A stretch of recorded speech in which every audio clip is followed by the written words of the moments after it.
Yo, what's good? What's good with the people? We're just getting a test in.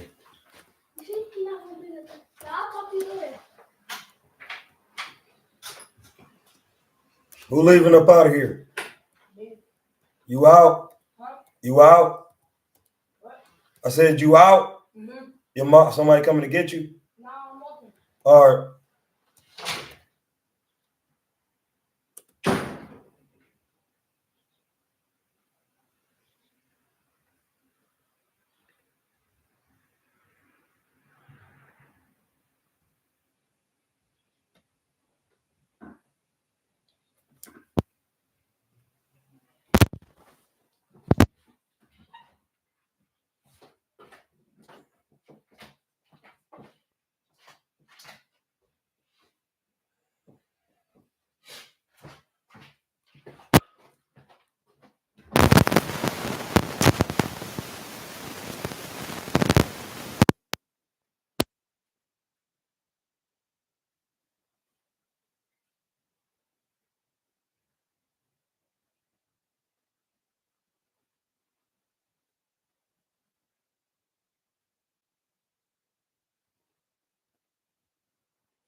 What's good?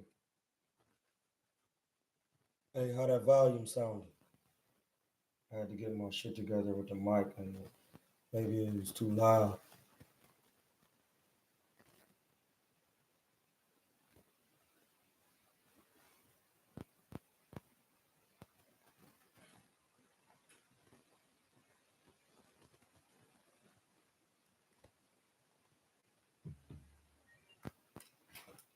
What's good? Alhamdulillah. What's good? Let me check the volume and see something real quick. We're just doing a tester, cause tester, cause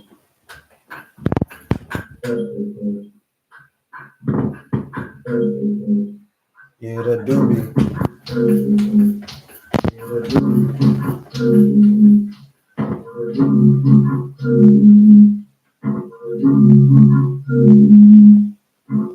Yo.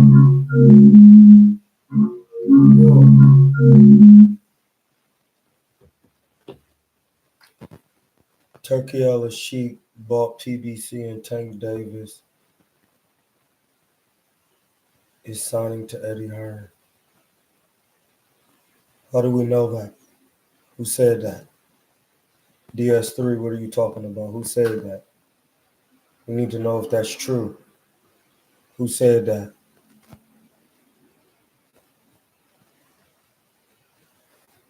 Southern tea? Oh no. Is it herbal tea? Southern tea be too sweet. They be putting too much sugar in it. I drink herbal tea. I drink herbal tea.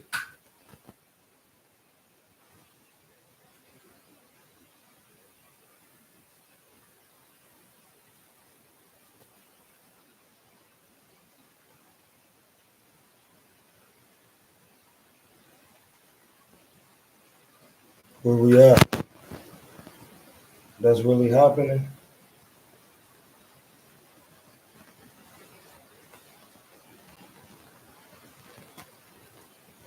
We ain't gonna do nothing to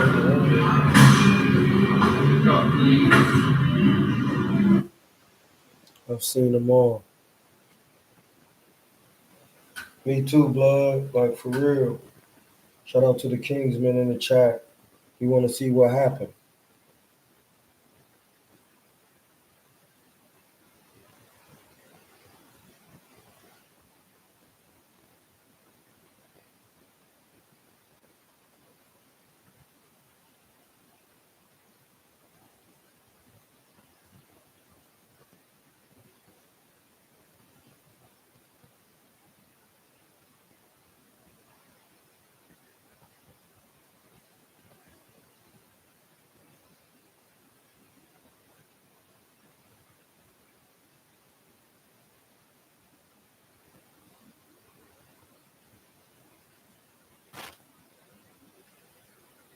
Says salute to my Saudi brothers, His Excellency Turkey Al Sheikh.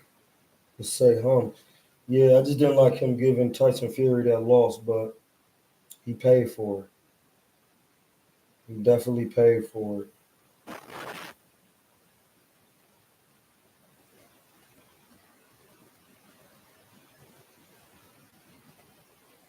So yeah, we just testing some things out because I wanted to see like why my mic was sounding crazy. Like and people because it comes this chair be making noise and the reverb be picking up and kicking in the mic. Like even when I be doing this and the chair be cracking, it just be making noise. Like that's the problem with the mic. Now I need a chair.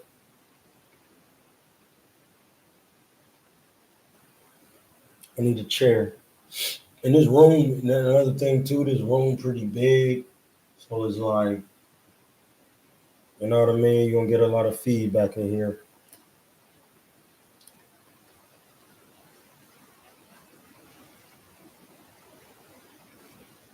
And it was different when I was just sitting on the couch. This noise wasn't coming in through the jaw.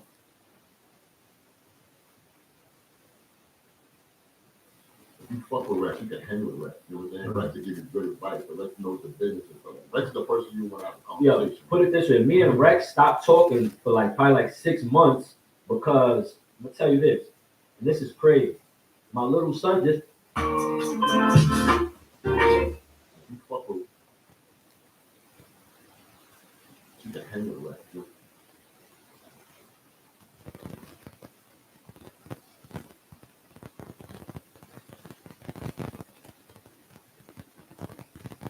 And Rex to give you good.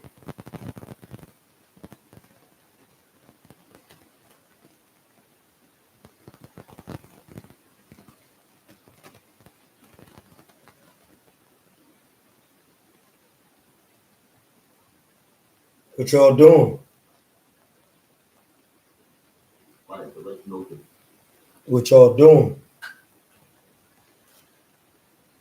So look, we're gonna get the Discord going in the chat real quick. We're just doing a little tester.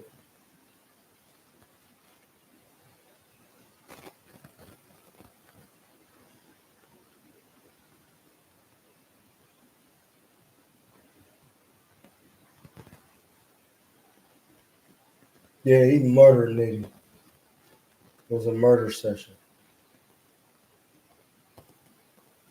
He bodied me. It was a body.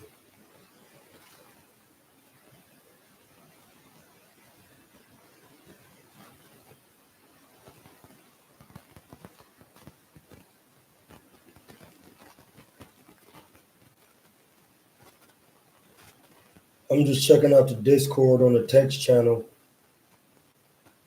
We got folks in here. They dropping off information. I put the voice channel in the John. The voice channel. We got my nigga in the John right now. He muted.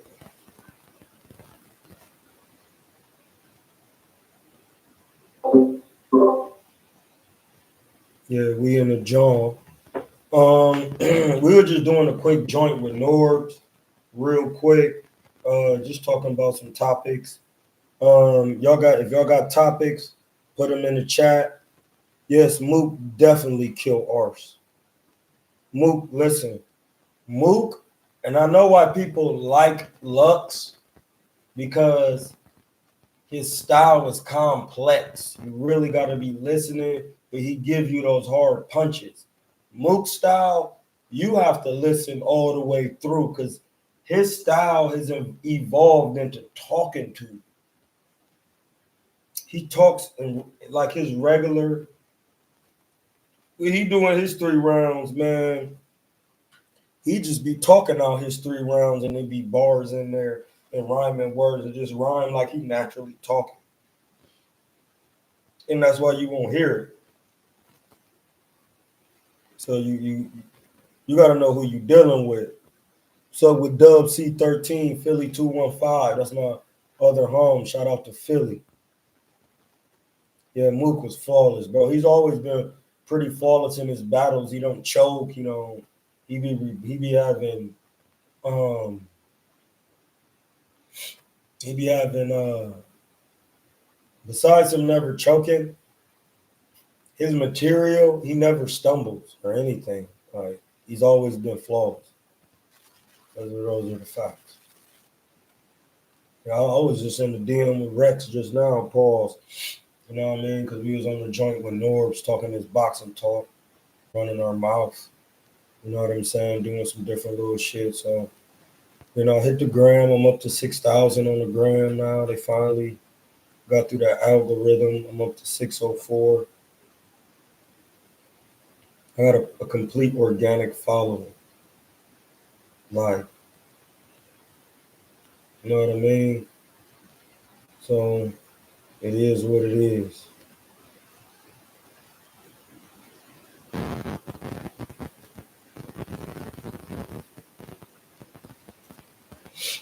Yeah, so that's what we doing. As far as on the boxing note, he was talking about,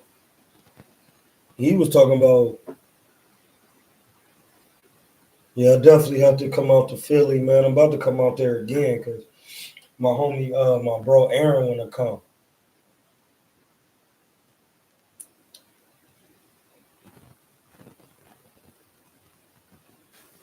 Yeah, my nigga Aaron lost to Jamonte Clark because he wasn't fighting coming forward.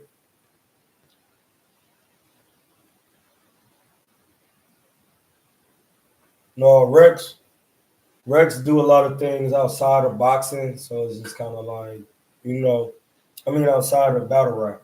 My bad. Nigga Rex do a lot of shit outside of battle rap, bro. So you got to really realize, like, he a made man, bro. Some shit he don't be having time for.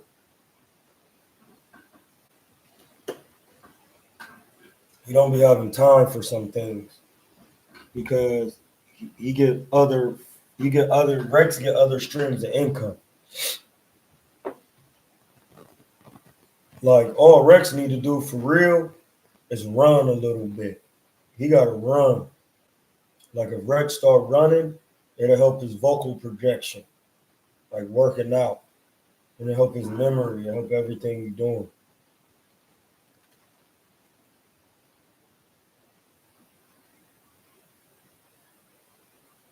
You feel me? It'll help a lot of what he's doing.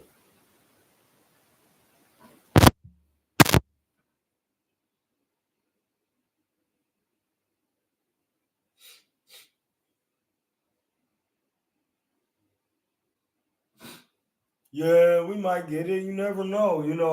Gervonta Davis stated he would like to be a pay-per-view star.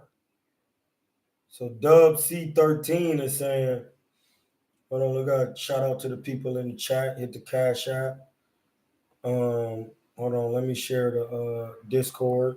Want to come in, talk. Hold on, 1 second. Wrong, John.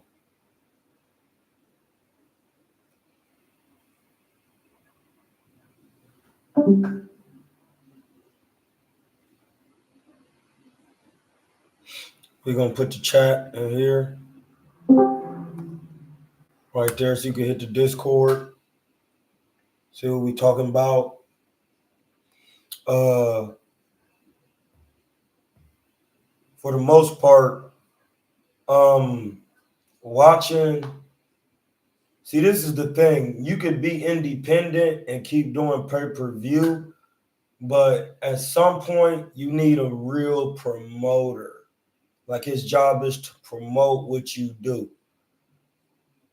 That you need an actual another entity. You need another entity.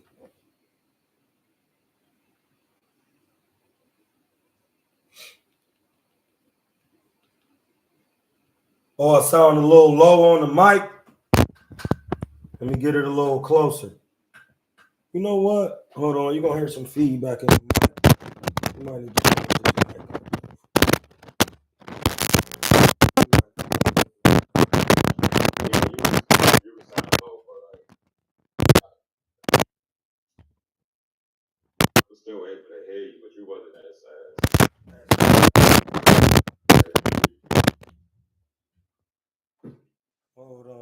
getting my mic together. You know what I'm saying? You got to get that mic together. You know what I mean? Yeah, I got you on speaker. I got you turned all the way up. I don't know if I put the phone to my ear to hear you. Oh, you talking the Discord is cool though? Or I need to be a little Yeah, that's better. Yeah. Sometimes it Yeah, just it be doing that because I ain't talking loud. You know what I mean? Because it be giving bad feedback through the speaker on the mic. So everybody know how my mic sounded. Hamza, what's your thoughts on Moses Itama? He looked sharp on the Fury Usyk undercard. I will have to watch, cuz. Yeah, he hit Buddy in the back of the head though. Oh, he did? Yeah, we gotta watch that. You can't be ain't no back of the head shots. On the first knockdown, and I feel bad for the guy because like Moses is probably a heavy puncher. He got hit like flush in the back of the head, and that's what he got hit the first time the referee called it, and he got him out of there. So who knows what the effect that. You know, I'm not taking nothing away from Moses though, but he did take a guy out. Like that was the first knockdown, like the back of the head shot. Yeah, see that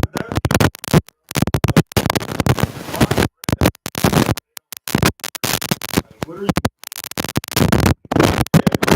Blade, nothing, bro.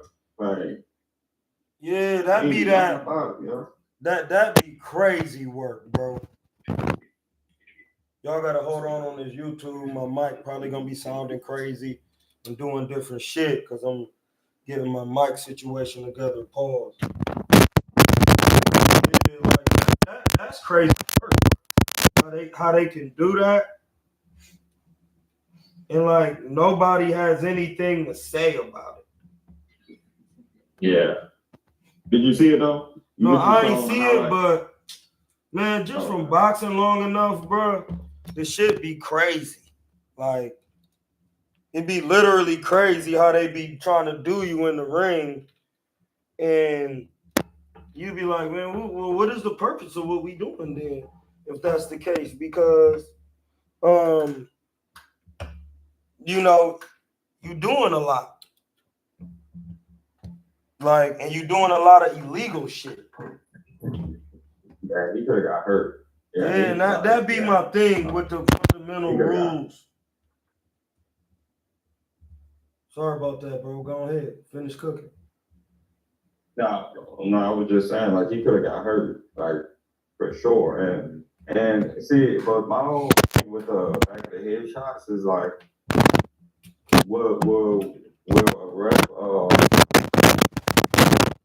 will he look past it if he think the guy, like, ducked his head down into it? Does that make sense? I know what you're saying, but it don't matter. It don't matter, bro, because instead of going behind the head, you can get low and shoot the uppie. The ref's supposed to say, hey, stop ducking your head and stop hitting him behind his head. Okay. No, that makes sense. Like, because it's, you know, when somebody be ducking their head, you really supposed to use the uppercut to bring them up out of there. You know what I mean? When you duck your head, you ducking it down into, say, like a bucket. When you really start getting into boxing, you're supposed to throw the uppie when they start ducking their head. You know what I mean? Because they ducking it straight down. That's why when somebody go to your body, they open for an uppercut. So let me know what that sound like on YouTube. But yeah, that's pretty much it. Like, it's other shots that can be thrown. And like niggas don't be doing that, and then people be getting hurt. And it's be like, hey, blood. Like if it was me, then whoever in my corner, he about to slap the ref for real. That's what your chief third for. Your chief second is the head coach. Your chief third is the cut man. Then you have one underneath another man in there. So okay, it's clear on YouTube. Cool. So like you got it's on the highlights. I'm surprised that they still got it. Like if you go look at the highlights of that fight, they got that shot on there, bro, in slow motion and everything. I'm like, bro, damn, bro, that's like egregious work, yo. That's just sad for real, yo. They just let that man get hit in the back of the head like that. Yeah, bro, that ain't cool. And that could be contested. That could be contested. It can always be contested because that ain't a cool joint. You don't want to be doing that. So like that's why I be trying to, well, not trying, that's why I articulate the craft in the manner that I do, because these things can be avoided with proper fundamental defense, proper placement of your punches, being in position, the P's, proper placement of punching from being in position, the 4 P's, Turkey Al-Sheikh is looking to buy out Matchroom, Top Rank, PBC, Golden Boy, and Queensberry promotion companies to create a boxing league under one umbrella like the UFC. That's a fact. That's going to bring it back to the golden era. And you're going to see a lot of Negroes. Listen, you are going to see a lot of Negroes. A lot. You're going to see what's going to affect you in boxing now is the people you thought were good, they're not going to be good as you thought they was. They're going to be getting their packs busted by people you never heard. And then you're going to be like, well, how did he? And then you're going to realize that there are people who can box. There are people who can fight inside. And when you start mixing all of this up and stop all this nonsense, you would get it. You go back to the golden era, everybody fighting everybody. It was too much segregation. We out of that time of segregation. We're in a time of integration. This is a world of interdependence, not segregation.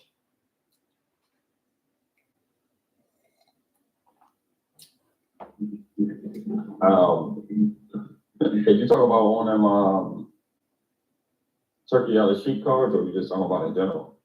We're just talking about in general. Anything. I was just testing out the mic and like how my camera's set up, because I want to start using OBS and doing like some different stuff, showing scenes. So I'm just like figuring out how to use the OBS. I'm gonna be on YouTube today doing some research, getting some things done so I can take it to another level. You feel me? Like showing different things. Yeah. So y'all can see like the film study live. Yeah, I watched a little. Yeah, we gotta see how that will work, because I don't know how the YouTube like flagging will go if you like put a fight on. It's different. It's different when you showing clips and the clip has your tags on it, because due to the laws of the United States, it's called a composition of matters.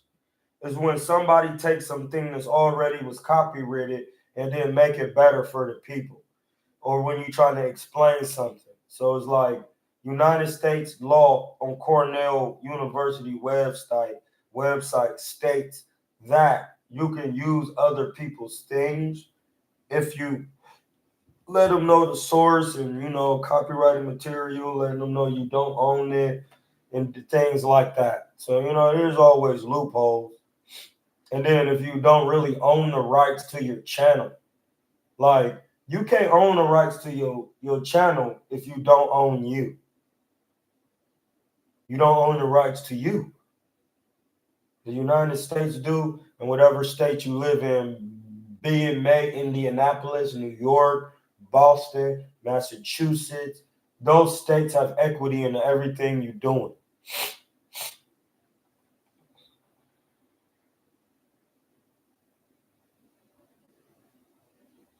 No, it's not. You gotta remember, the Saudis were funded by the United States due to petroleum in their land.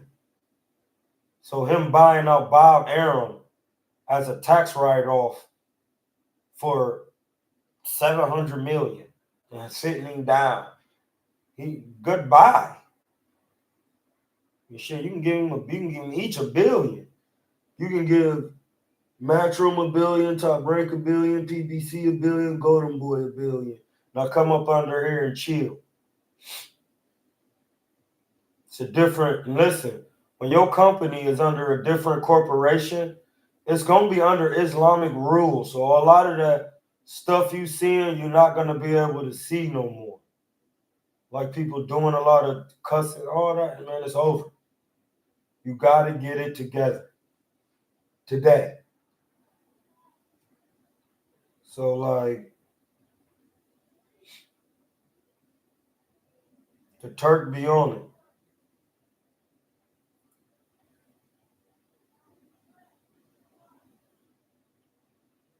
So yeah, man. I told y'all he trying to make it to where you could get one champion like he used to be. We don't care. We just trying to make the scrap.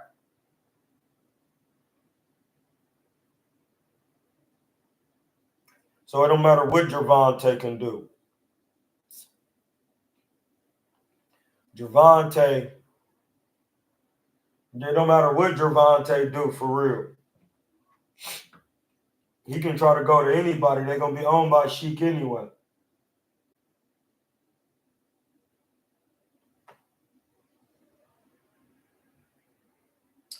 How would that change the landscape of boxing? Boxing is about being the best. It don't matter how many belts you got. It's mad funny that Floyd was in Saudi for so long, and now they trying to buy up the whole thing. I keep trying to tell you, brother. Floyd stuck in Saudi. Floyd do. Remember that? Where is that at? That didn't age so well.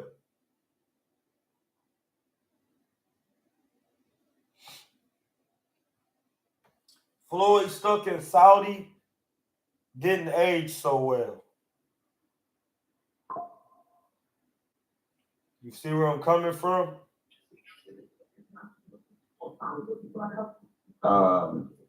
This off topic, but this I want to say this real quick. I watched a little bit of James Toney yesterday.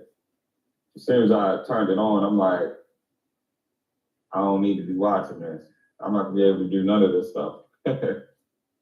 Why not? Why did you think that? Why did you think that first? He seemed like a gifted boxer, bro. He wasn't, though. Roy Jones was gifted. You see the comparison? Was James Toney as athletic as Roy? No. Then he wasn't gifted. Boxing is. I was watching. Hold on, before you continue cooking. All right. You don't even need to mute. If you listen to Roger Mayweather, what did he say boxing was about? Skills. Skills come from repetition. That's why I told you to watch James Toney. He went up to heavyweight off skills. Go ahead and cook. I was watching him versus Michael Nunn. He looked small, and I didn't even look at the weight class of that fight. He looked small. Was he like at 54, 60? Versus Michael Nunn? Michael Nunn was at 68. Okay, he was at 68. He was small because he James Toney only 5'10", 5'11", bro. He ain't that big. Yeah, but yeah, bro. As soon as I cut that fight on, I'm like, yeah, man, this nigga got hella skills.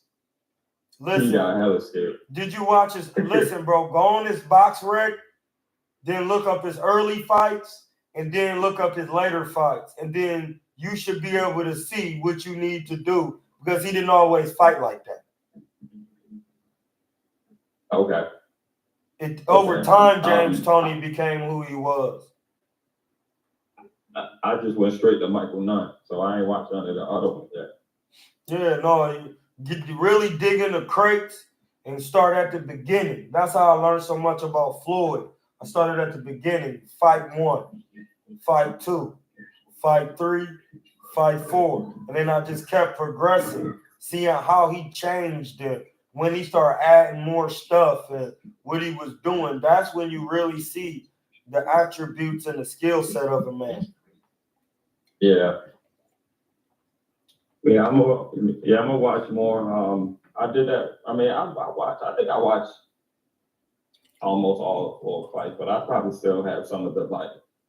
I probably still have a couple to watch, but I'm gonna watch some more James Toney too. Yeah, like you're really watching the same thing, but Floyd is a little bit more high tech because he was gifted. Between those two, you said I'm watching the same between James and Floyd? Yeah. They fight behind the shoulder. They both use the jab, the check hook, go to the body. They pull, counter, roll the shoulder, come back with the right hand. They jab to the stomach. They fight off the ropes. See, you thinking about how they deliver their punches stylistically. No, what they're doing in the all-time great style is the same. They both move their head. They both catch punches on their shoulders. They both primarily use the front hand. Yeah. You feel me? No, I do. Yeah, you not feel, but you know, through the thoughts, feelings, actions on what I'm saying, it will help you to understand the similarities. Because a lot, like I said, Joe Frazier still move his head.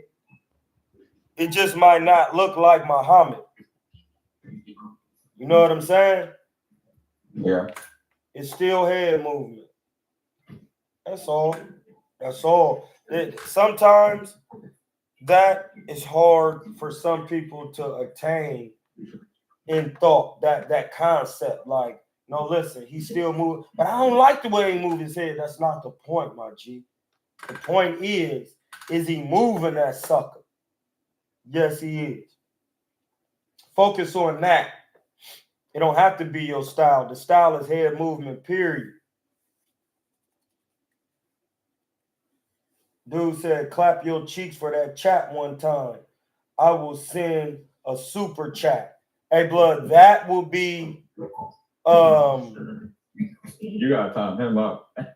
No, hold on. No, I don't. That because you gotta remember some of these niggas is bot worthy, and then some of these niggas just be coming in trolling because that's what they like to do. Hey, no, listen, that will be selling my soul. I don't play with the devil. That's why I was just on Norb's joint. If y'all really want to hear some bars, listen to that Norb's joint. Like, because you know I work better with people. I'm interdependent by nature. And when I work with certain other guys who don't really be tripping off what they trying to do and how to build their platform, you really hear some things. Post that link, because I was trying to find that joint. Post that link so we can listen to that joint. Hold on, I'm gonna post it for you because it's in my joint. I just literally sent it to my nigga Rex for real. Like, and I don't mean it like I know, cuz I mean it like just sent it to the nigga Rex, T-Rex, because you know he fuck with Norbs and niggas be supporting each other in the battle rap community. Hold on, I'll post in my nigga Street Star Norb page in here.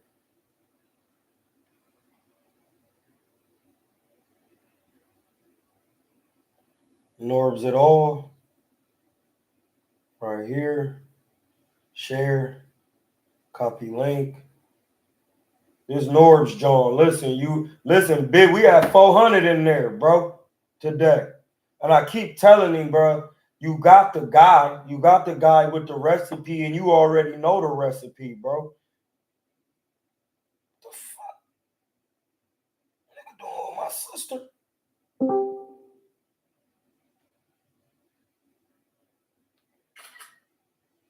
Hold on, bro.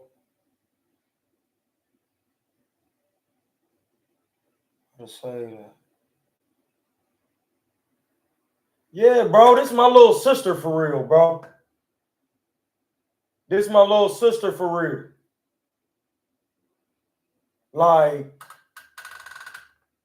man, she slept on my floor at one point, bro.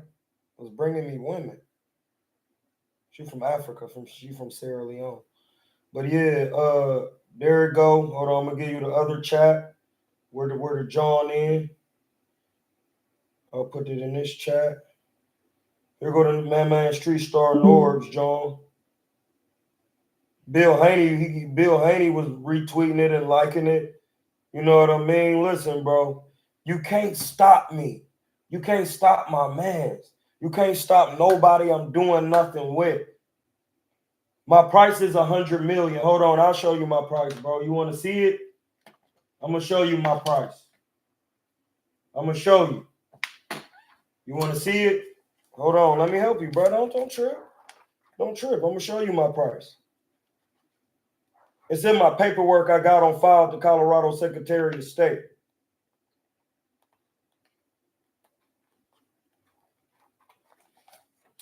Hold on, I got you. Don't trip.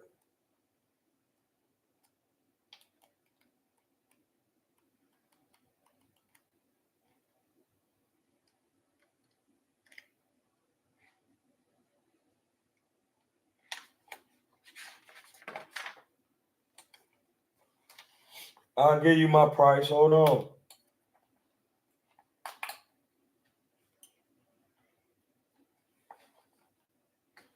Look, how you telling me that's overpriced? How you telling me was overpriced when that's my price? This is my price. You got to liquidate this, bruh. Liquidate that. Liquidate it. That's the price. Let me get it closer for you. That's the price, bro. Liquidate it. Well, if you can't read, then you can't see no cheeks. My ass worth 100 million, bro. You ain't know that? Hey, yo, niggas crazy, yo. Yeah, no, niggas can be crazy. I'ma still cook their ass. I'ma cook them. You can't see your cheek. Yo, I'm dead, yo. Niggas got me wrong. Yeah, like, nigga, you talking about my root chocolate. I'll show y'all my ass every day, styling on y'all. That's where I just blazed you. You should have hit my cat. I've been showing my ass since ego, nigga. That's all I've been doing. I never cared about you niggas. Niggas are non-existent in the Kingsman chat. You become existent when you get knowledge and wisdom. Other than that, I've been showing you my ass. Everything comes from the root chakra and the tip of the spine. I know I'm telling the truth because it's 7 and 7 in here. So what are you talking about? I've been showing y'all my ass. When you meditate, the energy from your brain go down to your root chakra spine and then kick back up. You got 14 chakras.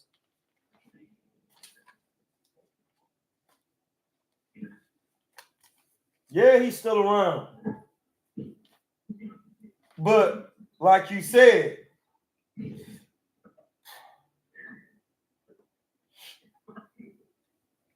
some people don't show themselves and they fall off when their energy leave. You see how it works? You see me still out here. I'm on every, listen, all the top niggas I'm with. I started that nigga. I gave him the boost. And then turned around and walked away. Now I'm back. Listen, Ego got more subscribers than The Voice, but it ain't bigger than The Voice. Ego ain't doing no interviews with nobody. He be having interviews. No, it just be him. Because at the end of the day, he and his ego about what he think he know. That's why he never listen. The stagnation. You know, he good at what he do and things like that, but I gave niggas the recipe. Hey, blood, you still on 100 million. That means you don't have yours. You ain't got your bond on file.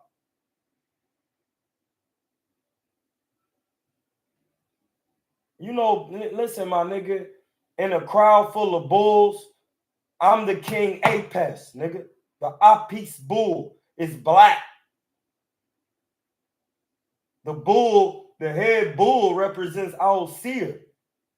And you know who his wife is? Heteru. So you go to the Bible. That's when Moses come down off the mountain and he got shit. He said, man, what is y'all doing worshiping the calf? The golden calf. That's the imagination of God. Why you think when you go to this chart right here, she got horns on her head? It's the mother milk. You drink from the imagination of a man. And the man must be connected. He must be the first man. The number one. Al-Sir. And then once you become Al-Sir, then you go to Amen. So y'all can come on here talking about chapping cheeks and doing all this talking. That's just only going to get your feelings hurt on here. You lie. We're not here to listen, bro. I'm going to go back to what my man Khaled said. We're not here to dog nobody. We're not here to talk about nobody. We're here to just speak the facts of what happened. That's it.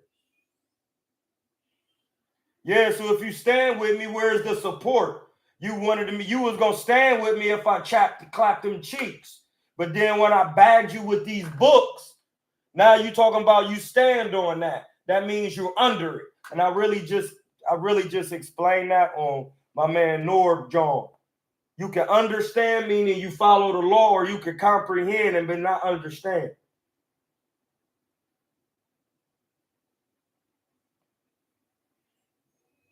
Yeah, it is what it is.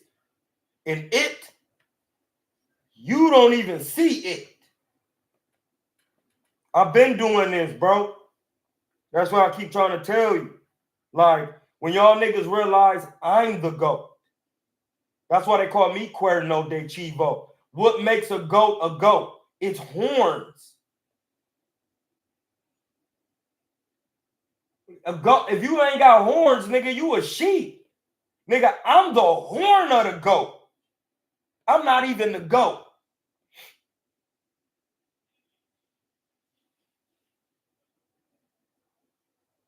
I'm the tool that the goat used to beat your ass. The horns. My horn is my mind.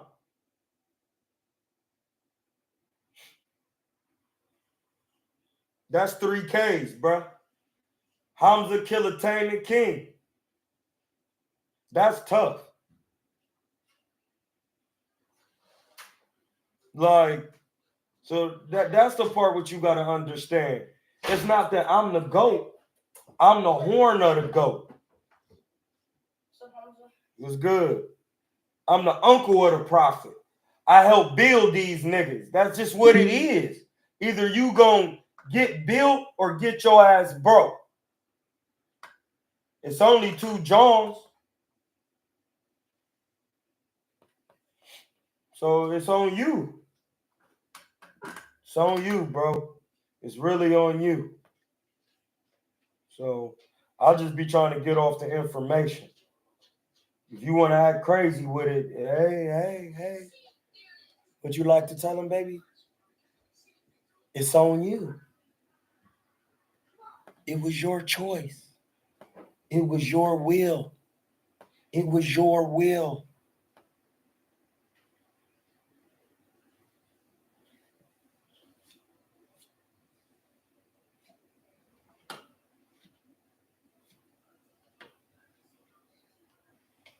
And that's what that, hey.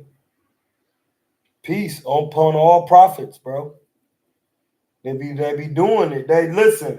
They literally be here not tripping, and people still be acting like they not trying to help everybody.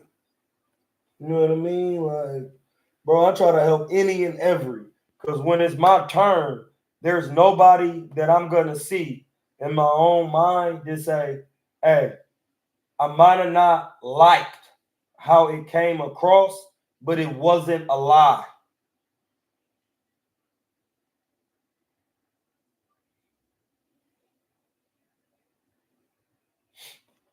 Like, it's not about how I delivered it to you. Was it a lie?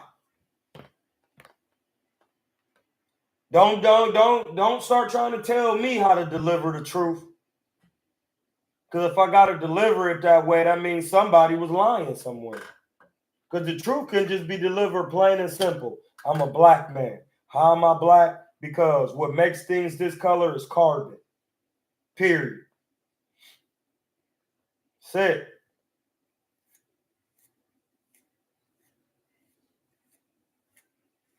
And people going to get, well, nobody's truly black. Yeah, no, you are. Because all colors come out of black, even white. These ain't my laws. And that's when we was on Norb's channel, I was just catching body after body. Because these ain't my laws. These got to do with the laws of boxeo. That's what I report, my G.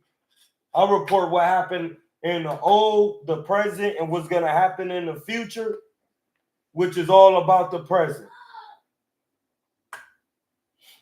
Because some niggas ain't got nothing else to do, bruh. We'll put him in timeout for 10 minutes. See if he get it.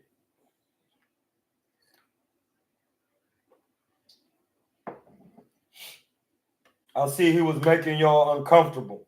That don't make me uncomfortable. I'm going to just bag you with the laws of the book. We read that yesterday. I have not. Hold on. Let me read the law to you.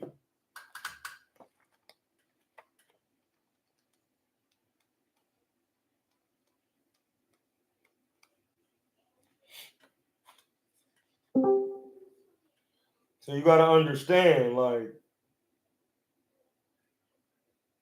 you could just be yapping your mouth. Pause, because as we know, a lot of people do that.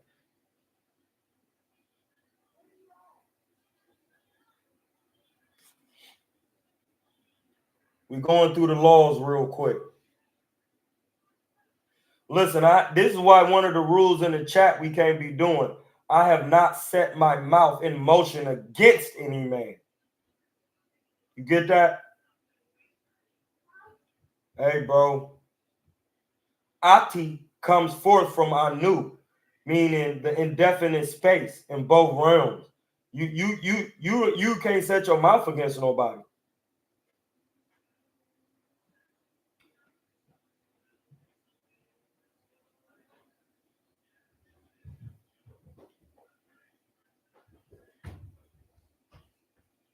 Here go another one.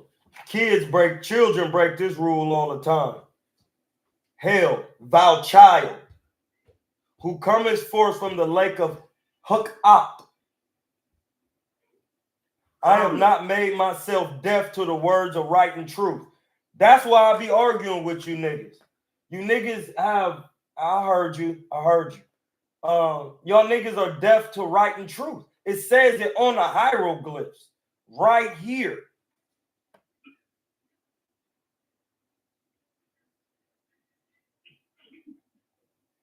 You can have multiple channels. I'll just block all of them. It don't make me no different. Go ahead and speak, my man. Do your thing. I'm a mute. Hey, yo. So two questions. I was thinking about how do you, as the shorter fighter, neutralize, number one, well, I should say neutralize. How do you deal with a taller man who's a puncher? Then you deal with the shorter man that's a puncher. Like, what's the difference in your approach? Because as the shorter man, I know that you gotta pressure. You gotta be the pressure guy with the taller man. So, but what about with the guy that maybe your height or not as taller? How do you deal with him if like he's a puncher? Is he your height or shorter? If he taller than you, you go forward. If he your height, then you're supposed to have all forms of boxing. Frontward, backward, side to side. So that means it's time for you to box off the back foot and check hook his ass. It's all the same. It's all the same, bro. That's why I keep saying. I can keep saying this over and over and over again, and niggas gonna keep asking me. There's rules. If you taller, you pressure coming forward on some Canelo. If Canelo's shorter than Floyd. So how did Floyd box him? In spots off the back. You cooking, I don't even hear you, black guy. You out there because you muted. I don't know if you know that you. Hey, yeah, my bad, bro. I was cooking on the channel real quick, But Okay, go ahead, Go ahead. My bad. I was just cooking on the channel, but thanks for reminding me to unmute because I was cooking at the same time looking for this law. Basically, what you're saying, if a guy is your height, then you would do like Floyd did Canelo. So we use Floyd and Canelo. Canelo fought all tall guys, he come forward. When Floyd fought a tall guy in Tony Pep, Gennaro Hernandez, he came forward. He was aggressive. And then he moved in spots.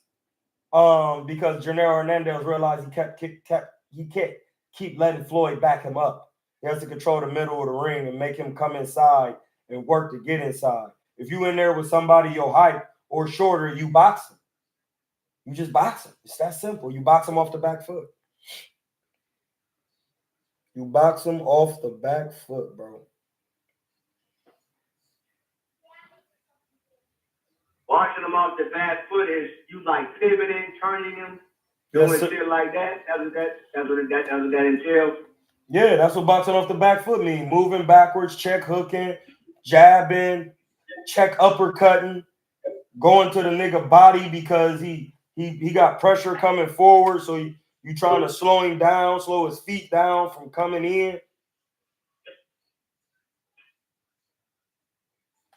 You see what I'm saying? If he taller than you, you got to do the same. Don't listen. If he taller than you, don't mean you still ain't got to use the check hook. You still got to use it. You got to jab, hook off of it, go to the body. All the same rules apply. It just whether you move in. It's 5 ways you can move in boxing. Forward, backward, left, right, and you can pivot in both circles. Sit.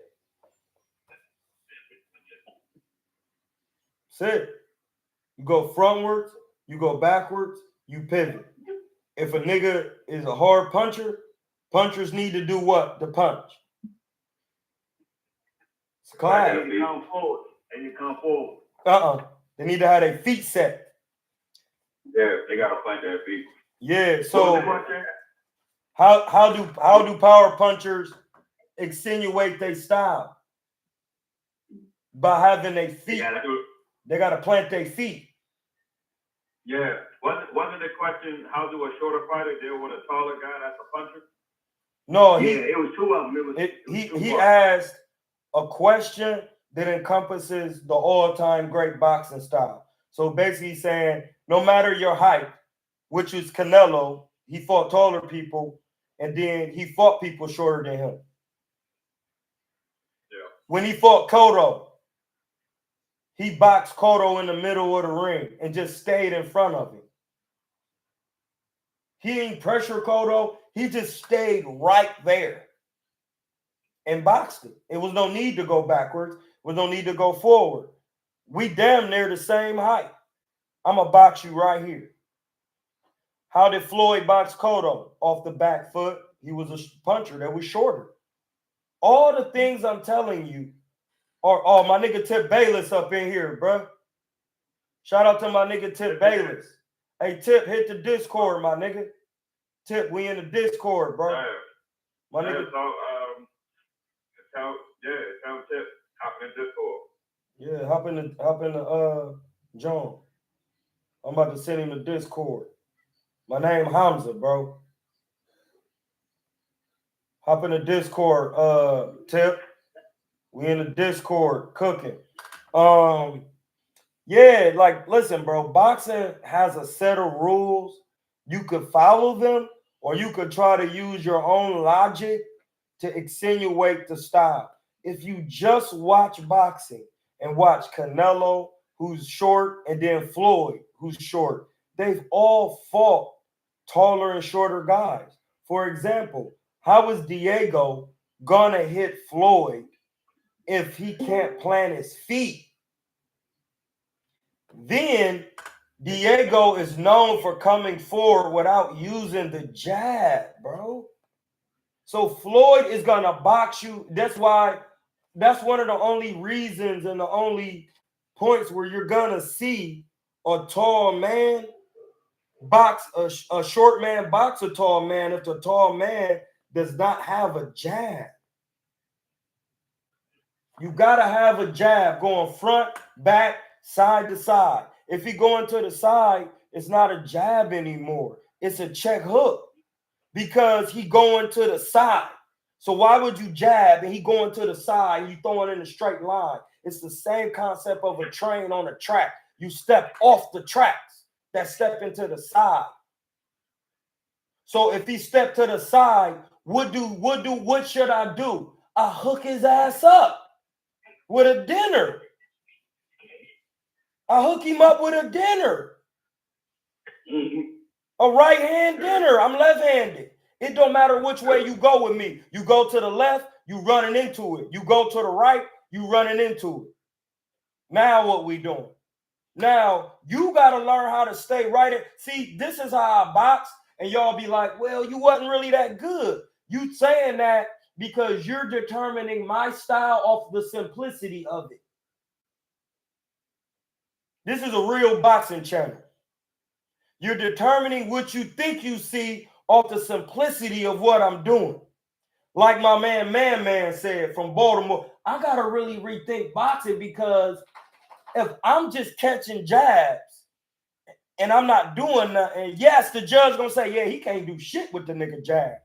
He just catching him on the glove. He's not hitting and not get hit. He's doing the not get hit part, but then, which is 2/3 of boxing, but where's the hit part? Usyk wasn't doing that. He wasn't doing anything. You just go back and watch it and show me due to the rules of boxing, not how you think you talk. That's why I said when a nigga came in here yesterday, I said, hey, bro, if you're going to describe boxing on my channel, on Troy DeMond King Trust channel, if you describe boxing, we have laws over here so everybody can learn because some niggas want to be amateurs and pros.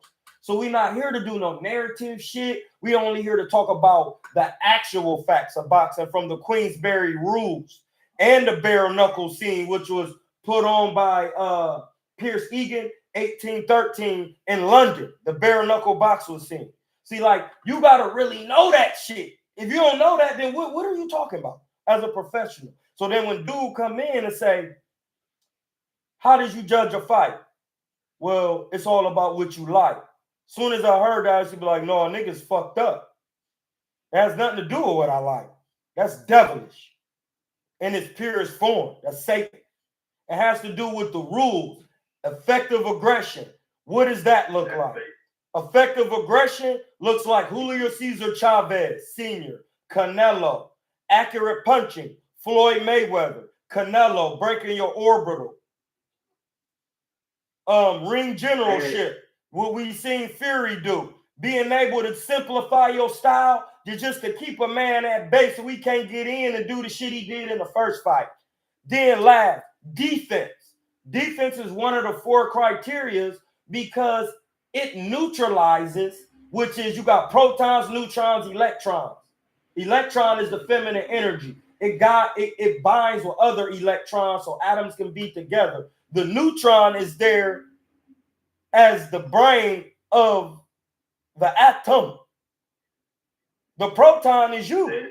If you neutralizing anything which is baking soda vinegar, that means you got to have defense. You got to know the laws of defense, shoulder catching, hand catching. You can only practice that with bag gloves on, hitting the bag, hitting the reflex bag is coming back at you, then you catching it with your open hand and then closing your. How is you truly learning the craft? The craft. If you're not building your style off the 4-point scoring system. Anybody can cook. Yeah. You don't hear me? Yeah, I hear you. I muted my phone so you could cook.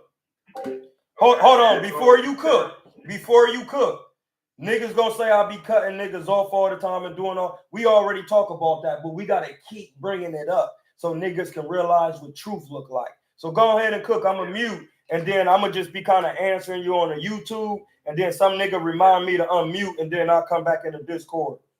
Yeah. So this is what I'm saying. Yesterday, when we were talking about the Fury Usyk, when you said you had it 11-1, but one of the rules is defense. So I'm saying, like, if you sitting there and like hard guard and you catching the jabs on your glove, how is that scoring for somebody that's throwing the jab if you catching it on the glove, which is high guard, is a form of defense? Because what you supposed to, you keep asking the same questions from yesterday. It's hold on. It's hit and not get hit. That's 2 points, right? Hitting is 1 point, not getting hit is another point. What's the third point?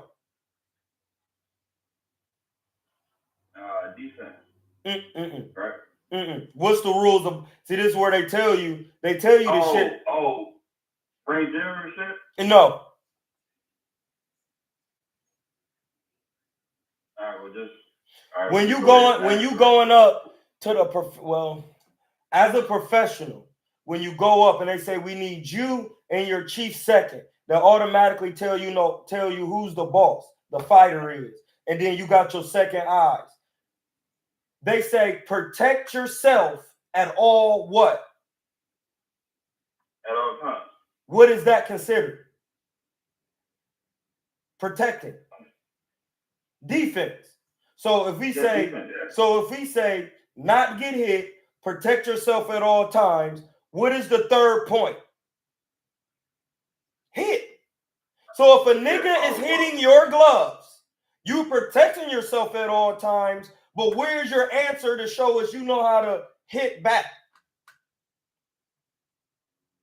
So you can have all the defense in the world. Where's the accurate punching?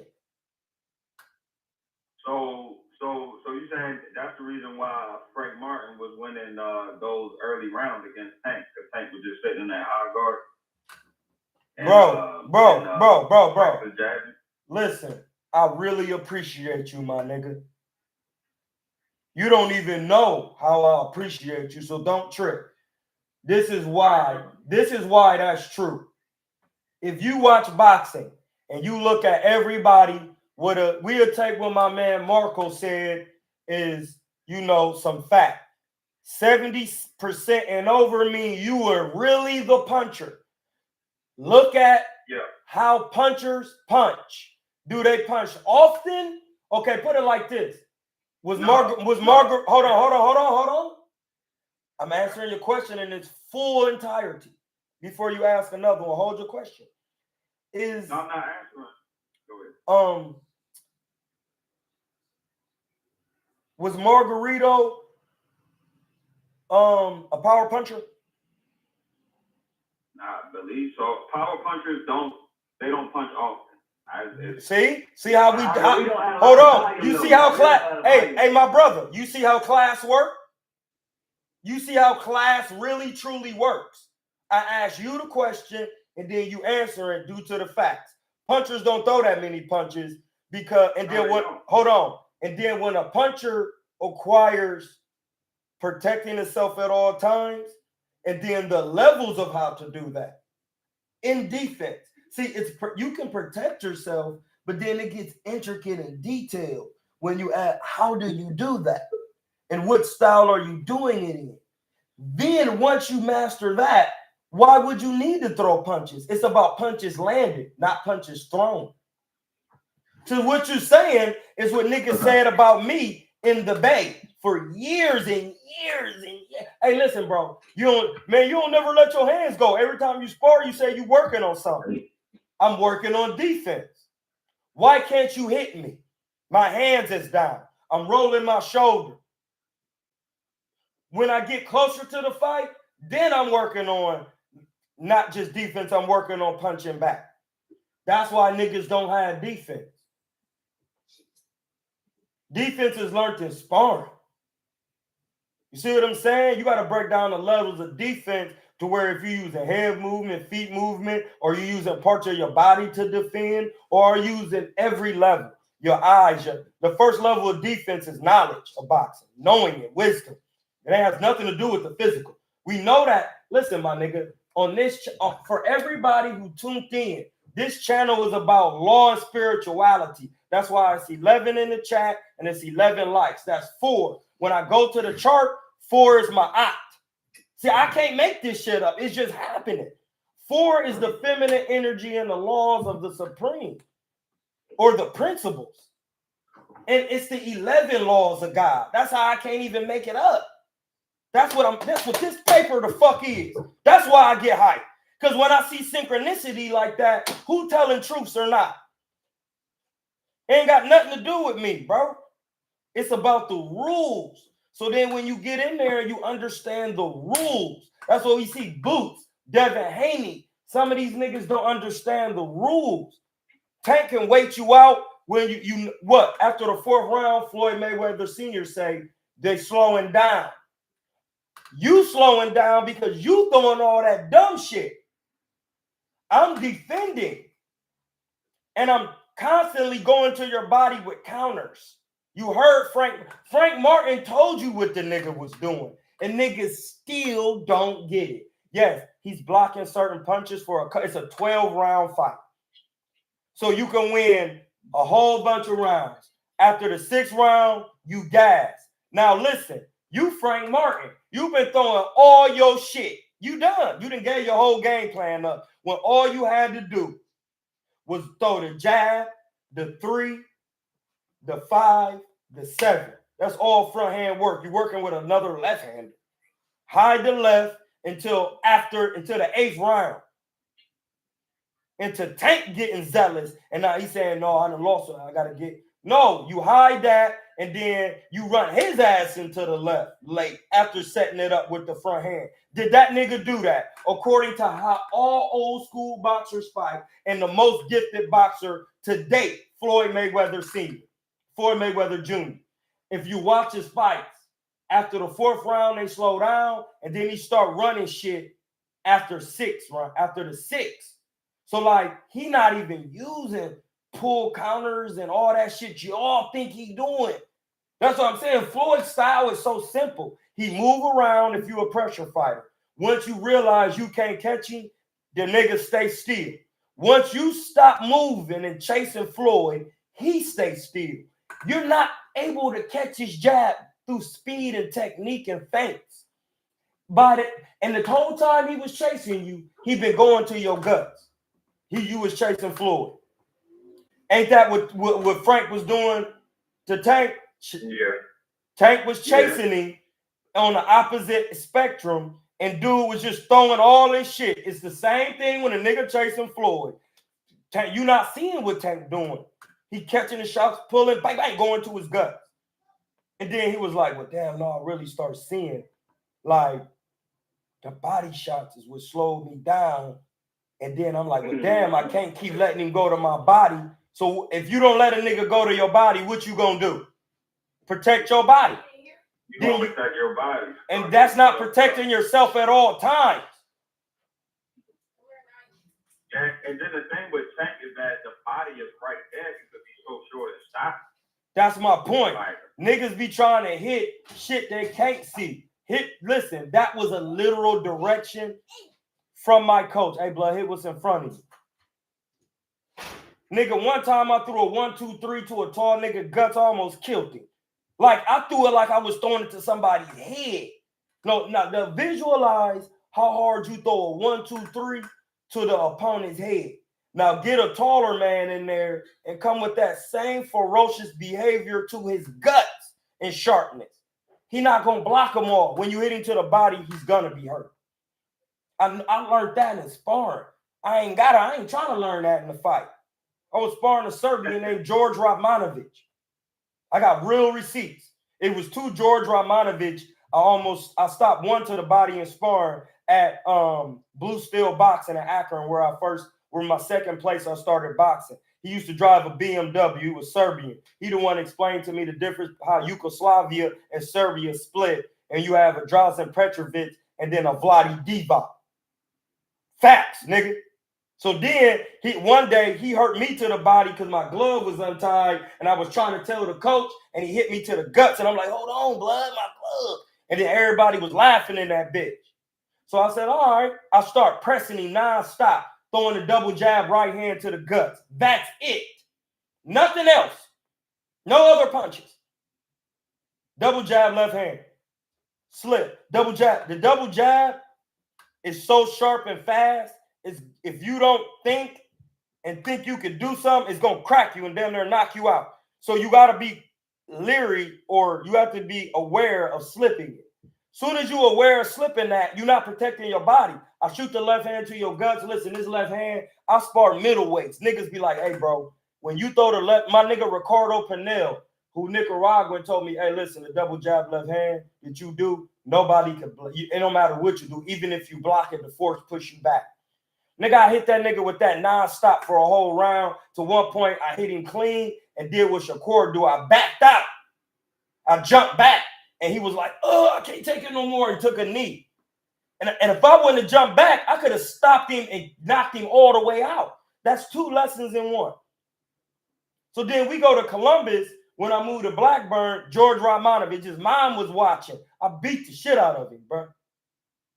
Like, that's how we spar. Like, to get better, you got to get to work. He was big, too, and he was fighting at 78 at the time.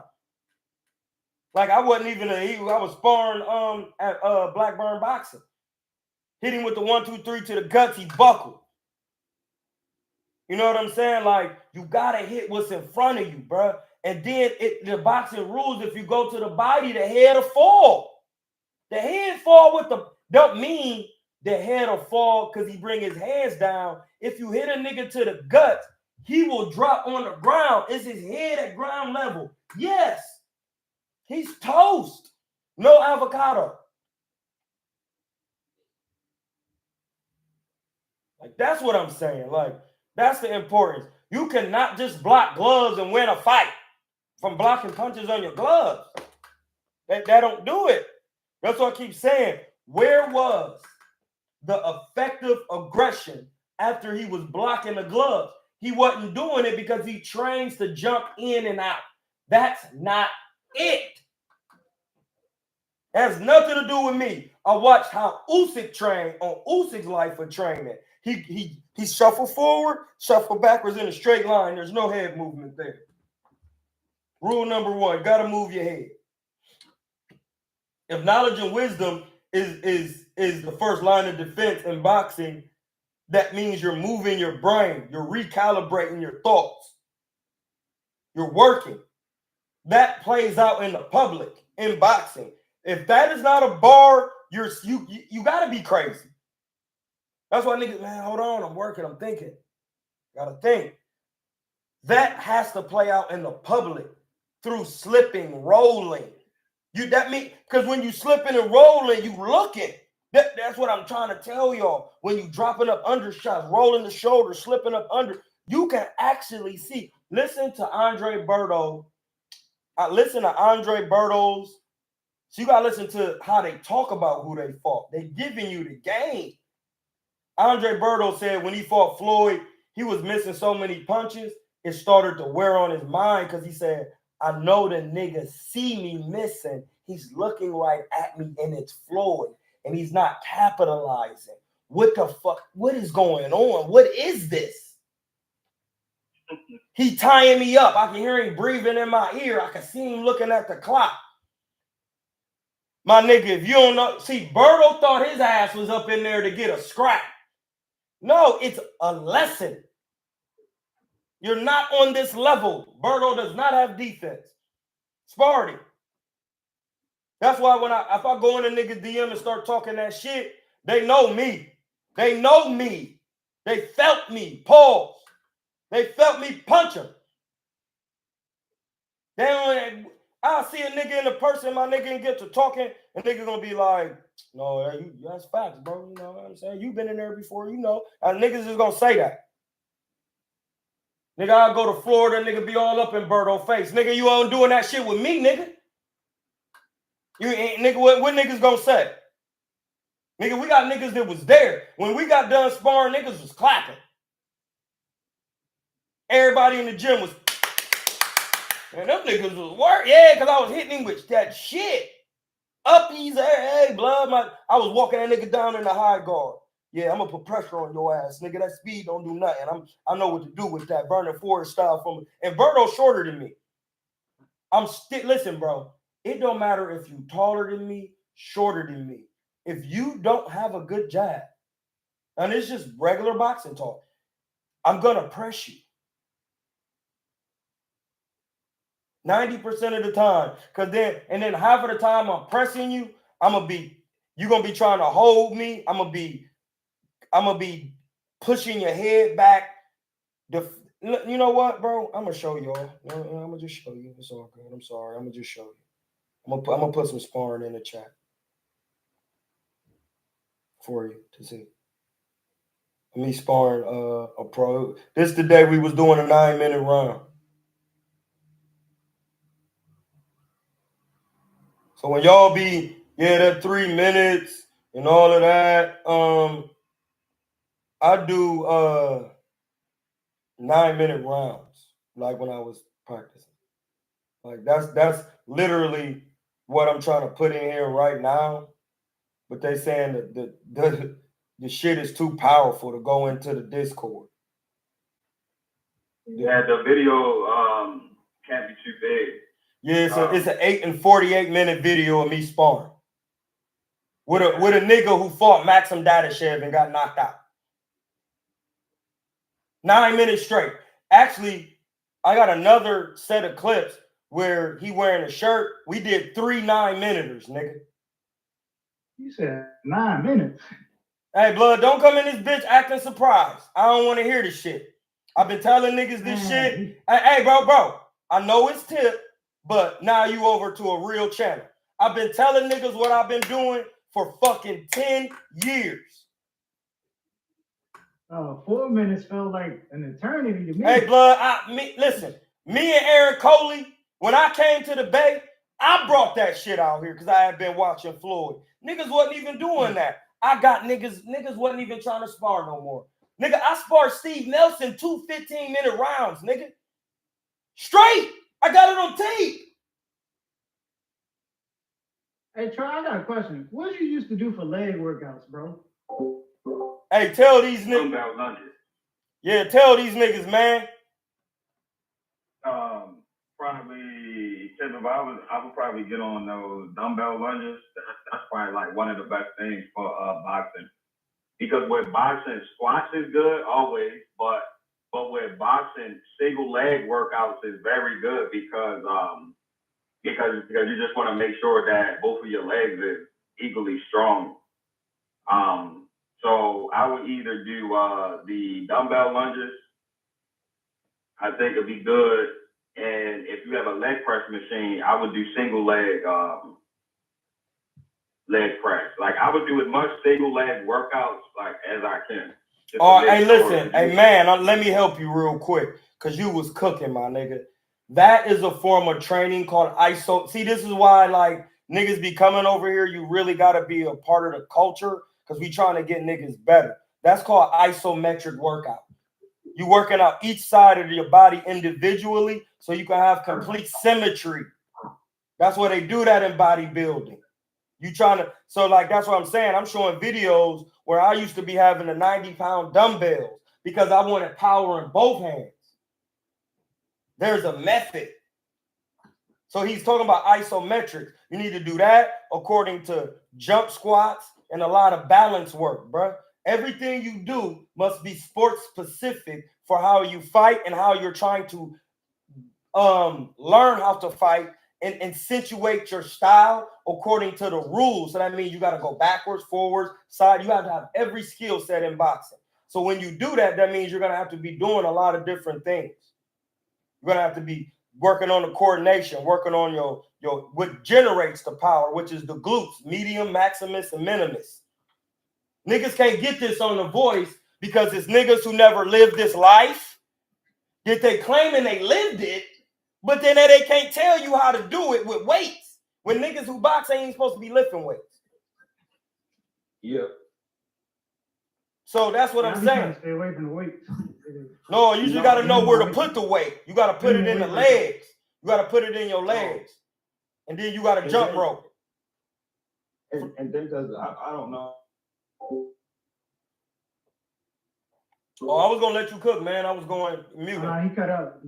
No, it's good. So look, basically what you do as a professional, coming from a professional standpoint and working with professional trainers, a guy named Brian Raffi, who has Perform for Life. He's has a franchise out here called Perform for Life. Listen, my nigga, I'm just giving you the gems. I seen him from nothing. Kareem brought this nigga to me. Mayfield. Hey, blood, why don't you get some work on my nigga Brian, man? He really know that shit. I be fucking with him doing it. Niggas don't know. I already know it. I used to hoop. Shout out to Spider Rico. Shout out to Spider Rico in the chat, my G. We hear you. We see you. So look, basically what I'm saying is, once I understood, where was I at? Where was I at? Oh, isometric working out and legs. Once I understood, like, oh shit, it's about your nervous system and how to get your nervous system firing, because your nervous system is what control the muscle movement. So listen, if you black and you not vegan, your nervous system is not moving at its highest speed. So your thoughts are not moving at its highest speed. So in turn, your body's not going to be moving at its highest speed, because fat impedes electricity, which is speed, the light. You get that? Do any nigga get that?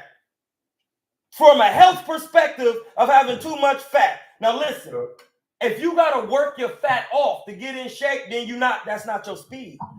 It's not your natural. You had to work to get to that. So if you already lean, you already been in the gym, you already been working on firing your nervous system off by doing sets 3 times a week, and then at the end of the week you maxing out on your isometrics, you're gonna be better. Lunges help you bend your knees to squat. If you do squats every day, why wouldn't you be able to bend your knees to box? All you got to do is squat down. You do it every day. You don't squat how you want to squat. You squat with your knees out and squat like you got a bar on your back. If your knees coming together, that you can't put no 400 pounds on your back. If your kinetic chain due to kinesiology is not working properly. Hey blood, anybody else want to cook? Because I know so much sports science. Yeah. Go ahead, blood, because niggas not even gonna get all of that. No, what Tim was saying about staying away from the weights. Boxers don't need to stay away from the weights, but they gotta know how who you with and how to. If I say anything incorrect, just stop me or whatever.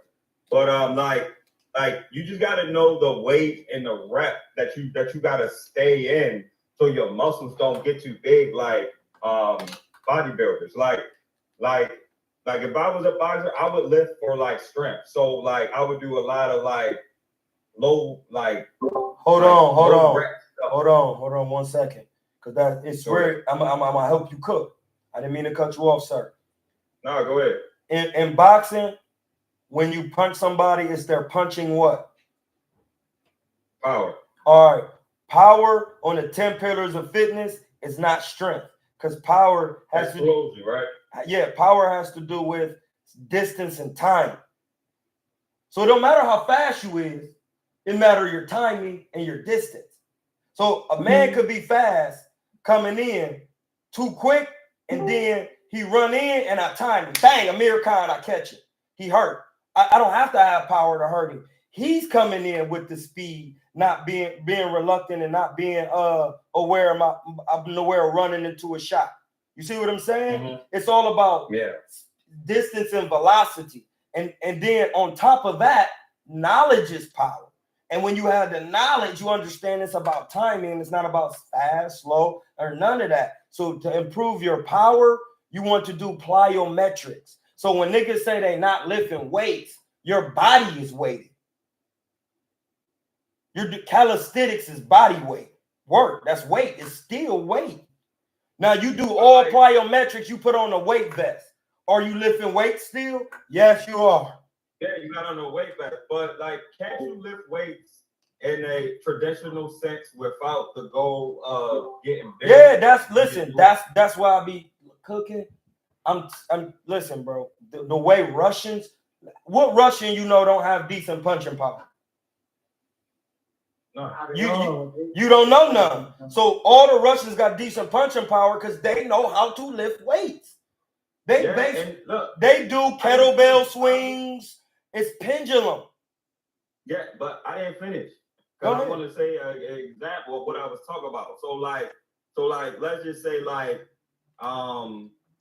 if I was, even though I don't bench press, I just do the dumbbells because like how Hamza was saying, like it's the ISO. I could make sure each arm, each pec is strong. But I was saying like more so doing like 5 sets of 5, like something that's like low rep, so you could just increase your strength. Like, is that something that works in boxing? Yeah, it all works, but sports specifically, I would still do plyometric movements because if you want to be strong in boxing, you would do what Charles Conway was doing. You wrestle. That'll get your strength, and that'll make your punches more heavy. Strength makes your punches heavy. What gives you power is speed. That's why Dre didn't have the power that everybody thought he had because he wasn't as quick as other niggas. So he had to break him down, clip the chin, you gone. He had a 50% knockout ratio. So that means any shot at any given time can get you out of there. Yeah. You got to be careful. It's a 50-50.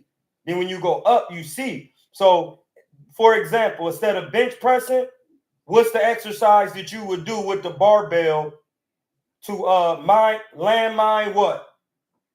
I used to do the landmine punch.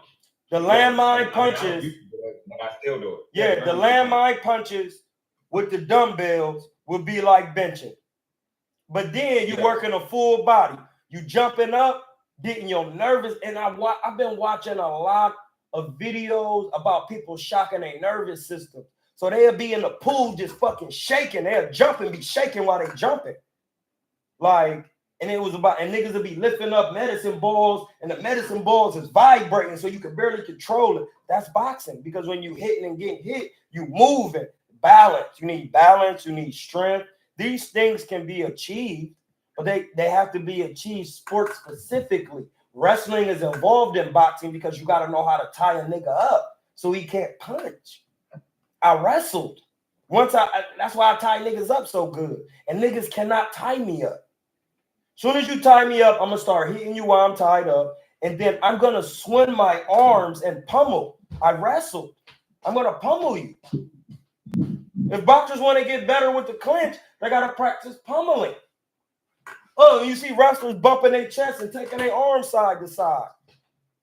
What niggas you know doing that? Hey, Hans, I wanted to ask Tip what he be doing in the gym now. What you be doing in the I haven't been in the gym since my first time. Like, what I be trying to focus on, and sometimes like I get in there, like we got a kid in my gym. He's about 13. I like working with the youngies, bro, because like you see something completely different sometimes, bro. Like, yeah, I was talking about the weight, bro. Oh, with the weight, like nah, don't need like my routine, bro. It's just like do my sit-ups. I'll probably up my sit-up count depending on if I'm just getting back or not. I go from like 200 to up that shit to like 500. And then, I do my push-ups, burpees or whatever, pull-ups.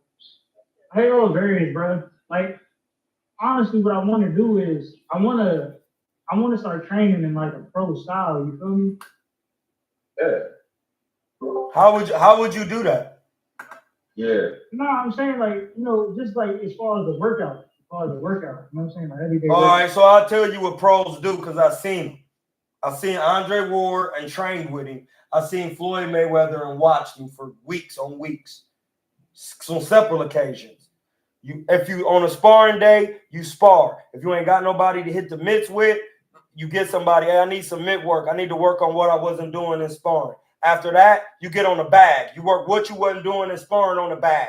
When you're done with that, you go to the reflex bag. When you're not, whatever you didn't do in sparring, you work on the reflex bag on that. Then after that, you do the speed bag.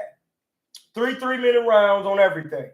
Three rounds of sparring, 3 rounds on the heavy bag, 3 rounds on the reflex bag, 3 rounds on the speed bag, 3 rounds on the mitts. You get that down. That's just like 5 sets of 5. You're doing everything 3 minutes, 1 minute rest or 30 seconds rest, and then you're doing it. You're just going. That's first up front to get your nervous system according to firing for 3 minutes and resting for a minute. That's just a fact of life. I'm sorry. You got to do that. So then after that's done, you come back to the gym.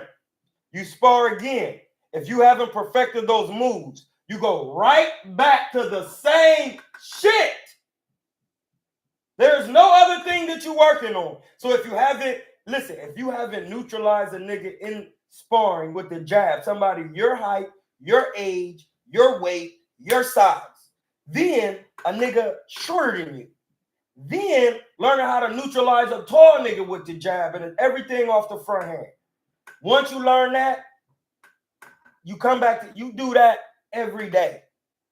Boxing, people think they know how to train like pros. Man, pros might come to the gym and work on the same shit for a fucking 3 years, nigga, before you actually encompass what you want.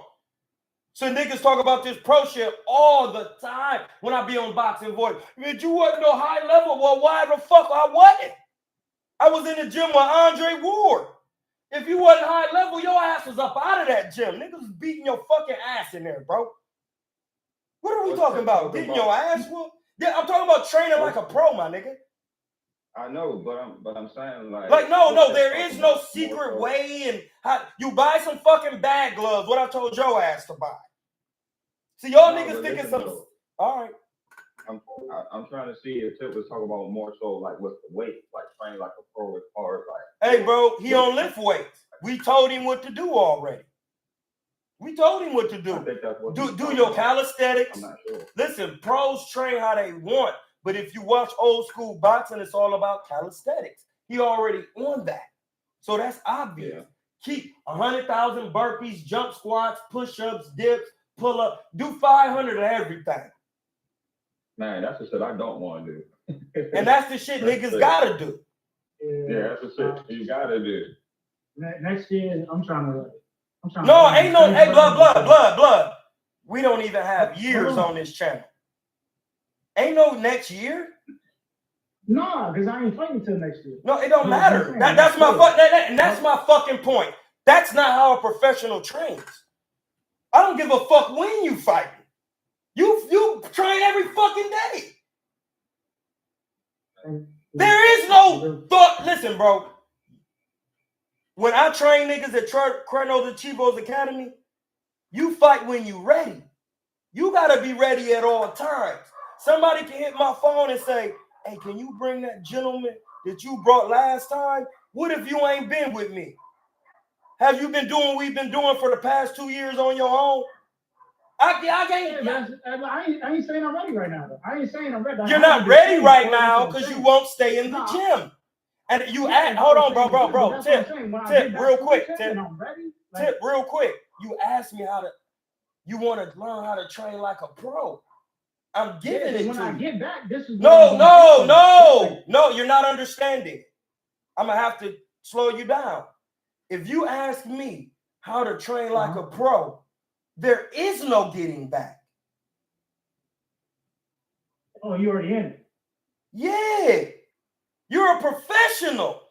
Why would you go back to being a professional? That means it don't matter if you have a fight or not. I keep saying this shit. It's like niggas can't hear it. You in the gym regardless, nigga. You on your diet regardless, nigga. That is how this shit works. In real, listen, bro. Whether Sugar Ray Robinson, you got to watch the documentary. Whether he had a fight or not, he was in a bed at 9:30. He was eating, everything was the same every day, no matter what. If you have to get back in it, you amateurish. The pro process is the thoughts, nigga. Amateurs. Yeah, that's what I'm saying. I'm trying to change. Listen, bro, my channel is to change your mind, to turn you into a professional with a professional mentality, nigga. If you ain't got a professional mentality, how are you training as a professional? Floyd be in the gym regardless, nigga. When he listen, Floyd Mayweather sparring Paul Spadafora. They taped it. They put it out. He said, I hadn't been in the gym, and that taught me a lesson. I would never not be ready again. From there, you never seen Floyd not ready off of just some Paul Spadafora work. And Paul Spadafora wasn't even doing shit with Floyd in that bitch. He just got tired and rolled out the ring. No, we want to go some more. No, nigga, I'm done. Niggas, you just called and showed up. Like, it don't work like that. But no, that taught me a lesson. I would never not be ready again.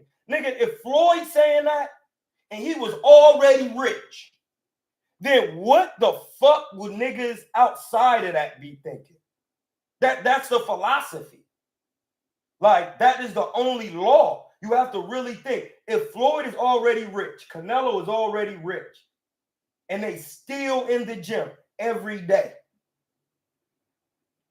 why would a nigga who an amateur, who hasn't even made it to that level, not have that same mentality? That's why niggas don't graduate.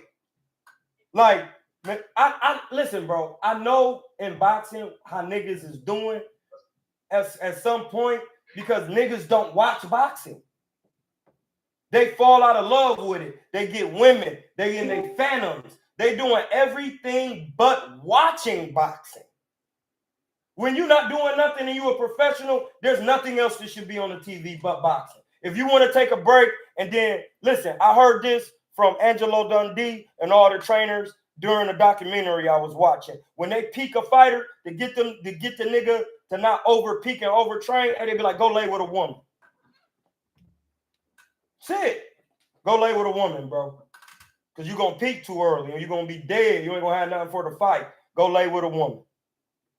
Niggas is not understanding the science of professionalism, bro. You in the gym every day, regardless of what's coming.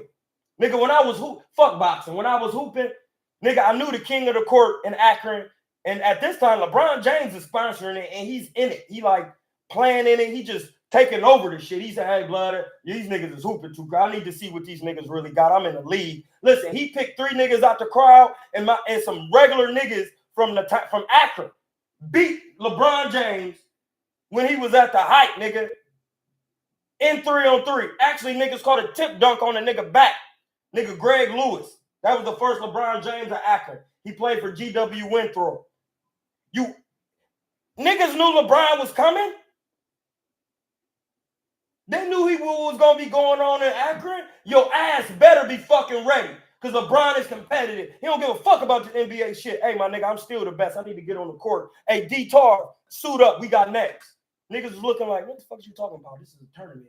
Nobody just break the tournament. Hey, blood, we got next. We playing against the champions. Fuck that. These niggas is looking too good out here. Got out there and got there and lost. We talking about LeBron James, bro. Greatest to ever do it. Breaking all records. Like, that mentality of always being in the gym, bro, is a blue-collar mentality. You got to be a white-collar scholar with a blue-collar mentality, bro. I coined that. A white-collar scholar with a blue-collar mentality, bro. Like, if you're not doing that, what are you doing? That means, what, somebody topping you? You just turning off boxing. You might have a little chick coming through. You about to, hey, I'm doing shit. I'm just watching boxing. Shit, can I get some time with you? Yeah, you can get some time. Let me turn this off. I'll just watch Floyd just chop somebody. Turn that off. Get your thing in. As soon as she gone, boxing back on. How else you supposed to learn? That's how I learned. Because I know niggas wasn't going to be wanting to be on this as much as I did. Even my friends who claimed they wanted it, like me. But then I knew they didn't because I had heavy bags in my basement, weights in my bag. I had my own crib in my 20s.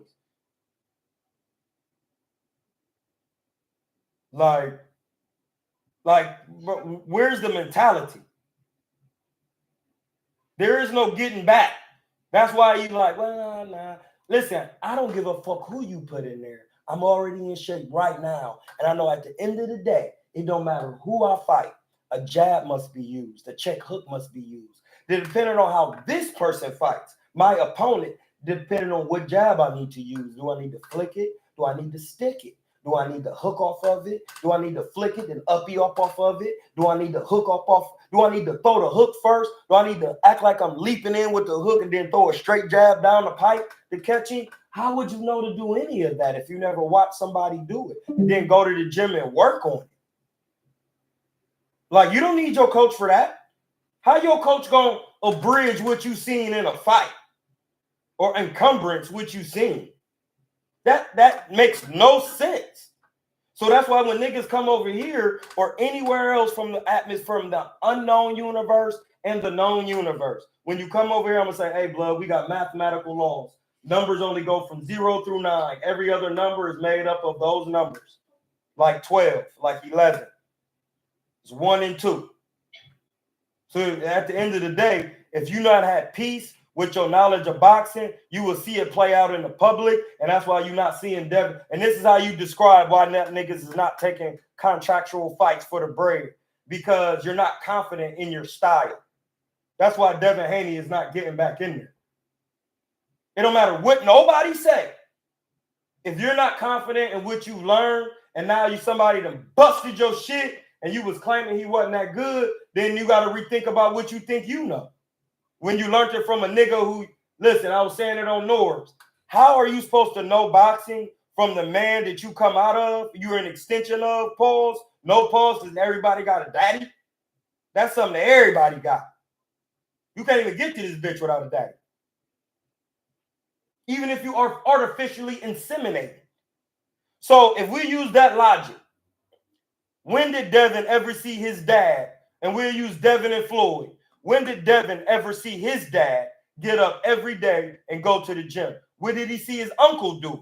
When did he see his cousin do it? On my Instagram, Devin Haney himself is saying nobody in his family has ever boxed. So when he doesn't know boxing, he's going to be done with boxing because he never seen nobody box and know how to get back on his own without his fucking daddy. So y'all can talk all that silly shit y'all want. I'm talking about real life. Getting your ass killed in there. Maxim Dadashev, Sharif Lawal. He not going to get back in there, bro, until he confident with who teaching him. Now, this is the part where you got to get some nuts. Be your own man. Because when you get to a certain age, you got your own millions, nigga. Your daddy can't speak for you, nigga. You still pay your daddy respect, but hey, my nigga, I'm my own man. It's time to work. I'm taking what you did to the next level. Sit back, Pops, and sit the fuck down. I'm helping you, nigga. Let's work. I thought he already got some new trainers in there. Hey, blood, he got Floyd. Who is he supposed to be the next one? The next what? Go ahead and say it. You know, he was supposed to be the next who? He was supposed to be the next who? That's okay. It's listen, bro. Listen, bro. No. I'm not saying that. No. I'm not saying that. I know what you said, but I'm about to help you. Who did Kobe wanted to be the next of? He said, all right. Then he said, I'm really better than Cuz though. Because I ain't even got all that shit he got. I'm about to show you how I could. All right. So if Devin Haney is supposed to be the next Floyd, that means you get with Floyd and then you take what he got and then you take it to the next level. So once again, who gonna get Devin right?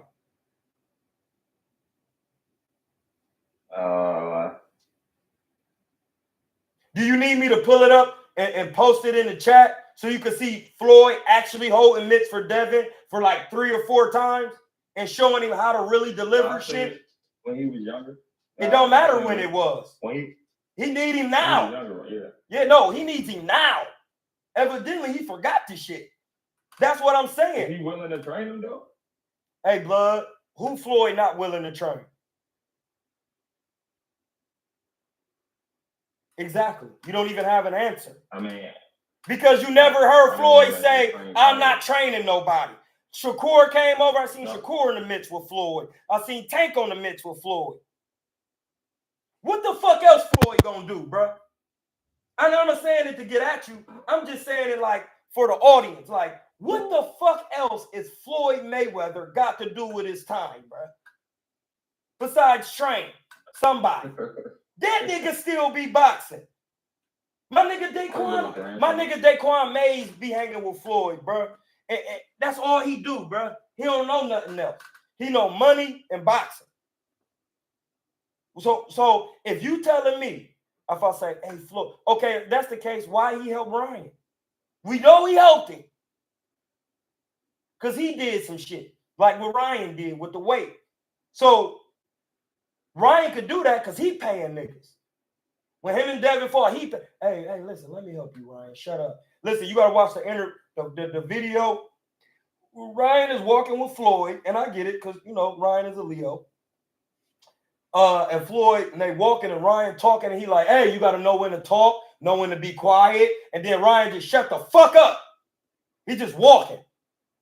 You got to know when to say things. You got to know when not to say things. And then I was like, that he literally, I seen the levels. Because he walking with Floyd. Floyd, he the TBE, bro. If you listen, at the end of the day, while he's the TBE, what is it called? Prize fighting. Now listen, these are the laws. It's not what I'm saying. These are the laws of what they call boxing. That's it. And then he beat the most champions. So off rip, you have to give him the homage. So when he talking, you shut your mouth.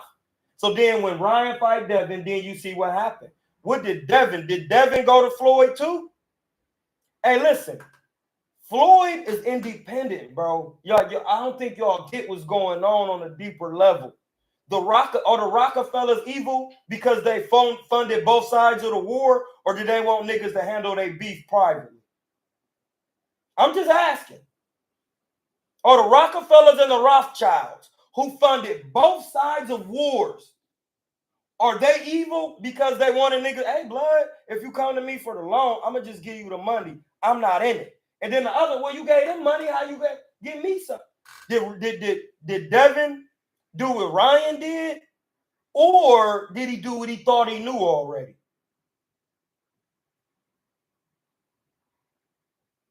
He did what he thought he knew and got fucking cooked. But he had nowhere to go. He not beating Sandor. He not beating none of these guys, bro, because he wasn't beating them in the amateurs, nigga. It's different when you a little kid. When you a grown man with listen, the Bible states the shit. So it's like as a child, you're gonna be boxing as a child. Once you grown, now we got power. Now what? And you know what pain is. So it's different when you in the elite men's. Devin never fought in that. So like when he gonna be trying to fight little niggas, and then when you get to a certain statue, if you don't have fundamental defense, I don't have to say it. Boxing gonna show you ain't got it. That's just what it is. That's just what it is, bro. It ain't got nothing to do with me. If anybody want to cook, they can cook. Nah, I got really questions because now you got me over thinking. So, what did you think? He do me a favor. Break that Ryan and Devin fight. Yo, I swore up and down Devin was gonna beat until I see that. Yo, that shit's crazy. You thought Devin Haney was. I'm like, bro, it had nothing to do with it. You thought Devin Haney was gonna be who? I thought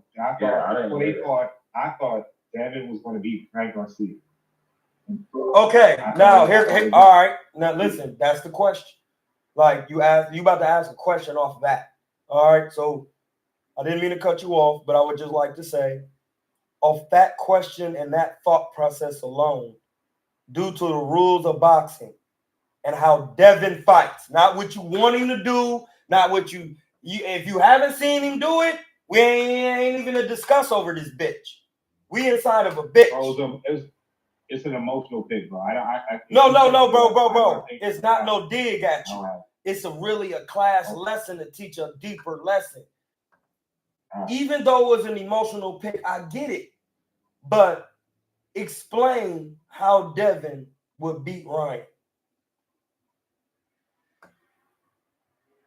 Due to their dimensions, their styles, and how they fight. And how they train.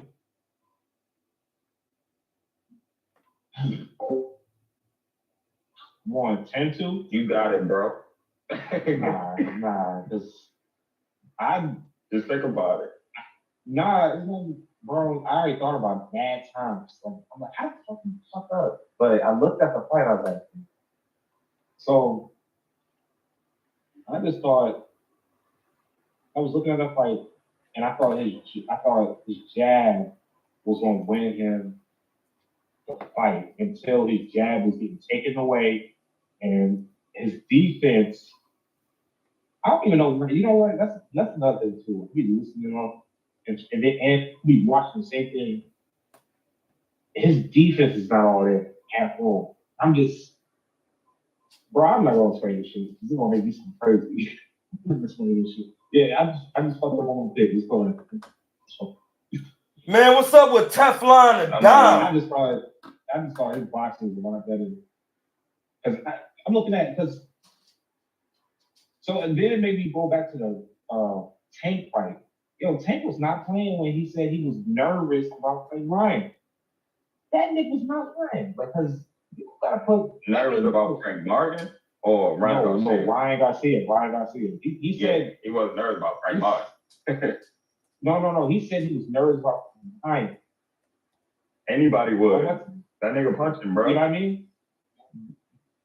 So, and I kind of like overlooked that. Like I said, it was Ryan is punching, bro. Yeah, that he punched left. Everybody know that left hook is coming, but everybody knows that left hook is coming, but nobody knows how to stop it, and that's just crazy about it. Obviously, besides, it even took Tank a little while to, you know what I mean, figure out. You can see it in the fact he did get caught with it. He did get caught with it. That's what's crazy about it. Like, you gotta, that left hook, like, clean? That left hook. And that. He didn't. What? Tank didn't get caught with that. Yes, he did. Go back and watch my bro. He just adjusted. That's the great. He just adjusted. Took a little while. People thought he was getting beat. He just adjusted. He got caught though. He was like, oh shit. Hold on one second. I can't forget about the chat, my nigga. My bad. My nigga. And the reason why I'm reading this, is because Spider Rico is part of the community. Spider Rico says Floyd sabotaged Devin, and any fighter that threatens to beat his undefeated record is beyond it. Hey, listen, you can never be better than Floyd. Devin could never be better than Floyd in his totality of his boxing career because he didn't win any medals in the Olympics. That's boxing. And then he would have to be can I finish? He would have to gross the highest gate several times, break all pay-per-view records, and beat 23 world champions. You can't do that. So thinking you can be better than Floyd right now, it means you got to follow the path. You got to be boxing from when you was a baby, go to the Olympics, get a gold medal, get with a company, buy yourself out, become independent for a while, and then just go on a spree of just not losing. And then half of your opponents got to be former world champions because he got 50 fights and 23 of them was world champions. They're minus 2 fighters. How would Devin, in turn, due to the accolades of Floyd and the things that are written down on paper, how would he even can be able to contend in the Hall of Fame with him? He can't. He can't even be better than Manny Pacquiao. Manny Pacquiao is how many divisions did he skip? Did he conquer and become a champion in? He ain't even better than Nonito Donaire, who got more world title champions. He's a 10-time world champion. Nonito Donaire. They got his fucking pack busted by Rigo. See, this is real boxing. So just off rip, Devin was never going to be better because he wasn't better than him in the amateurs. That's why I keep stating that. Devin wasn't better than Richard Hitchison in the amateurs. He wasn't better than a lot of niggas in the amateurs. That's why niggas don't try to go to the Olympics because they know they're not going to go. They get out of the amateurs, turn pro early, and then they start building a pro career before all the niggas in the amateurs that they couldn't fuck with come to the pros. Then when them niggas come to the pros, then that's when you duck and you can't really do shit because we all know you. We all know you, nigga. That's why you don't hear nobody saying, I want to fight Tiger Johnson. When the last time you heard anybody stating they want to fight Tiger Johnson at 140? Nobody. They don't even mention a nigga.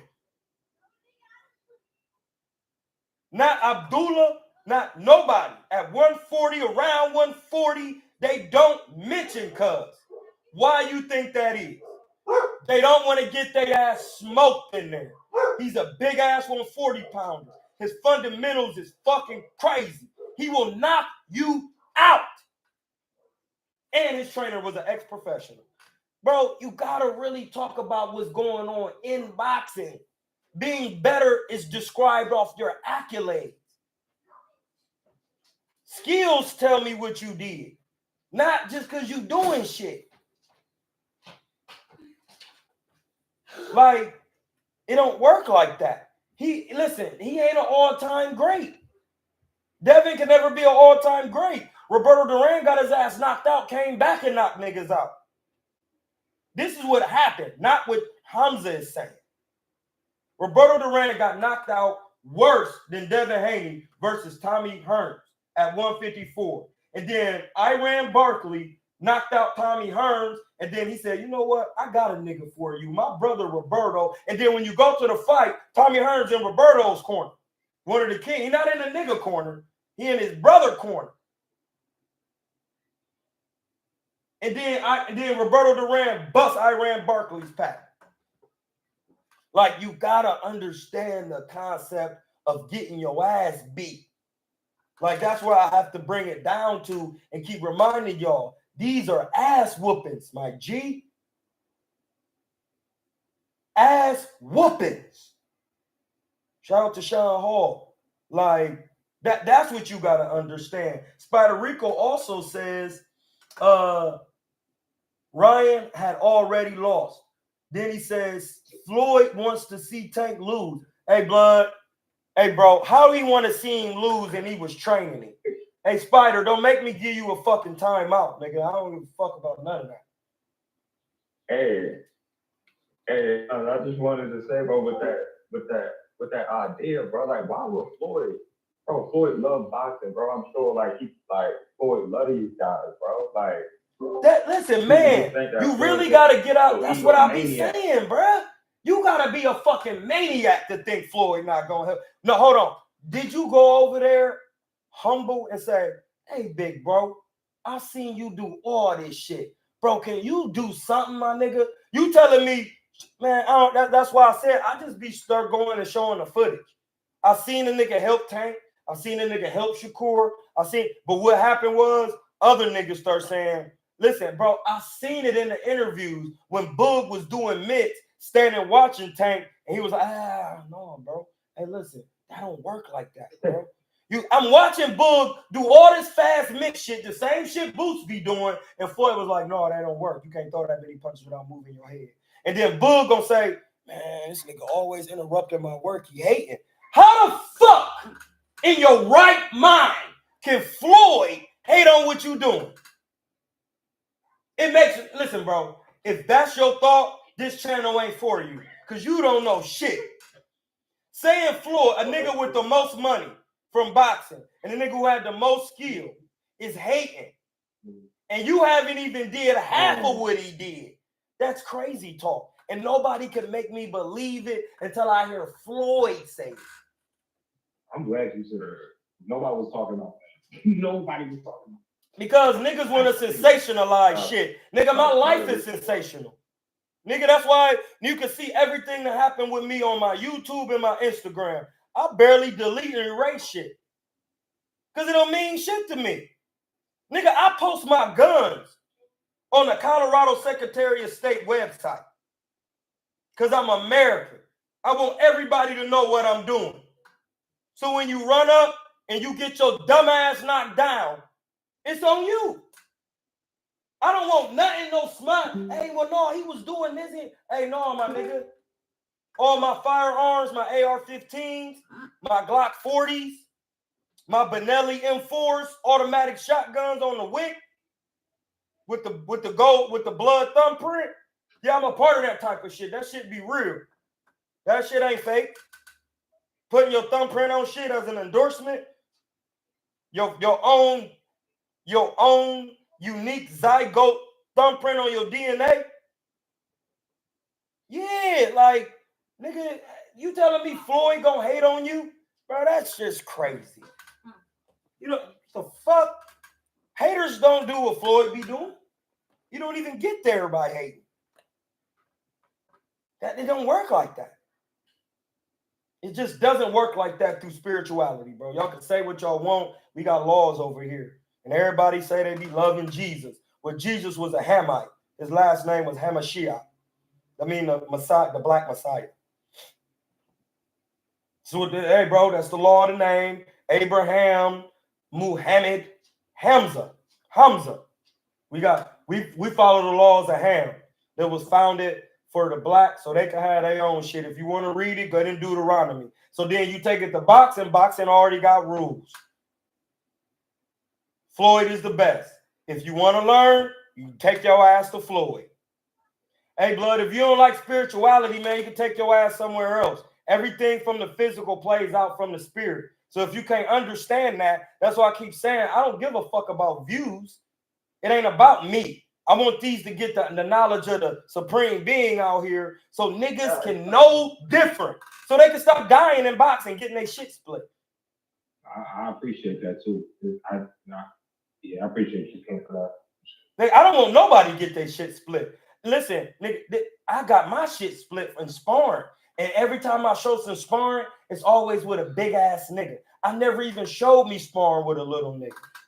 Even if he a pro, because you ain't even gonna take it serious. Y'all already saying I'm beating bums, but I done took niggas to Mexico with me and they be losing and looking like shit. Not with me. I've been on the same court with niggas from California in Tijuana and they be down there looking like shit. Because you might run up on an Eric Morales or a Jaime Munguia. Fuck out of here. Like, that's what I'm saying, nigga. They look like bums. That's what when you good and you got skills, you make a nigga look like a bum. Like, soon as you step in front of him, he gonna be saying, damn, I know him because he been fighting down here and he been knocking niggas out. How I fight, I don't even want to fight like that. Man, imagine me. I got a nigga in my corner who don't even speak English. He like trying to explain to me, uppercut, side to side.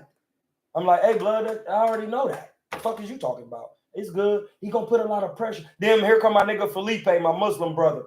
Hey, man, he gonna come out. He gonna put mad pressure on you, Troy. I'm telling you. Like, I'm like, the fuck are you telling me this for? I don't care, nigga. We already in the fucking ring. And in my mind, I'm not disrespecting the nigga. In my mind, I'm answering him saying, yeah, if he bring his ass in here, he dying today. Because that's the mentality I got. And it's kill or be killed through skill, through mentality. It's a knowing game. It's a science. So listen, as soon as I got out there, I'm behind. It's my 7th fight. You could just go watch it. I'm wearing pink. I got behind the shoulder and start touching his glove with the jab. The nigga never wanted to even fight. But he fought my nigga who was bigger than me, way different. So it goes back to the question Man was saying, tall height. I got a nigga named OT out here that everybody said I look alike. They used to be like, OT. And I used to be like, I'm not OT, I'm Hamza. They'd be like, oh my God, you look just like the nigga. Even niggas be like, I seen you fight. I said, no, that's my bro. We call each other brothers. I'm like, that's my brother Otis. The nigga literally taller than me and everything. That we fought the same opponent. That nigga came to him way different. Clocked his dumb ass, had him hurt, and all types of shit. I said, bro, why he didn't do that with me, OT? Well, he was scared of you. Well, what was he scared of? Why wasn't scared of you? You got knockouts and shit on your record. You done fought in all your shit in the States. So that's supposed to be harder competition. So then why, when we fight the same competition, niggas treating us different? Because my skill set look different from yours. Bitch, if you run up in, that nigga OT was the best nigga out in the Bay besides Andre Ward.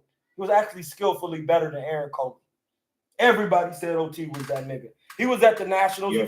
He fought OT's real name is Otis. Otis. I don't remember his last name. But he fought Curtis Coven or something like that in the amateurs back in the day. It was a nigga knocking out everybody in the amateurs at like 165, 152 or something. But OT done been to the Nationals, and he was a good professional too. So like it's really on your skill set when somebody gets in front of you, how they're gonna respond. So everybody. What's the mindset though? What's it about your mindset? Say it again. Well, no, I just want to say because I feel like because you always have this. You need to see it. Like I seen a couple of your fights. You had this like kill mindset. Did OT? Because I've never seen OT. That's why I'm asking you. No, he never had that mindset, bro. That's what my nigga Aaron was like. He was soft when it comes because he didn't want to stay in the gym. So if it go over 4 rounds, he climbing out. Because Aaron Cooley? No, OT. Oh, nothing. Oh, you said Aaron. No, listen, bro. We all grew up together in the gym. You gotta remember when I moved from Akron to the Bay, I didn't know Aaron Coley. I didn't know Otis. I didn't know Kareem. You gotta think, Aaron Coley. If you look at all these niggas' records, bro, I went to King's Gym out here because I thought Andre Ward was gonna be there. And then once they wouldn't let me spar pros, I met Kareem and OT that same one of them days. It was like divine. It was divine intervention. Oh, Kareem gave me his number and was like, "Hey, blood, I don't even be talking. Niggas be acting funny when you be." I was like, "Blood, I ain't even got no coach like that. Nigga, I'm from Ohio. Like, I'm trying to spar pros." So then he like, "Come to SFC, come to the city." So I would take my little nephew at the time, 3, to the city because my sister was stripping. See, you know what I'm saying? Sister, one of the baddest women you ever seen in your life. Top 3%. Don't even look like me. You got the same daddy. She was stripping in the city. So then, and I'll be watching, so I'll be just taking my little nigga with me. We be boxing, doing shit. So then I come to SFC, I come in the gym, all the niggas is already in there. Filipino niggas, and it's a sparring gym. Ain't even hardly no bags in that bitch. Niggas is in there sparring. It's a little gym upstairs. Listen, the gym was so deep, nigga, Ronda Rousey came in that bitch one day before she hit the shit. Walked upstairs. You be armbarring, you Ronda Rousey. Yeah. Came in that bitch, walked straight out because she didn't want that type of shit. This ain't no flashy shit. No, hold on. Richard Hargraves was also there. He fought Errol Spence in the Emmys, nigga. Richard Hargraves is a national champion, bro. He was one of the best amateurs. He was tall as fuck at 52 or 65. He was in there. Yeah, I remember him. Yeah, all these niggas was in the gym. How am I not going to get better? I had to get work with all these niggas, bro.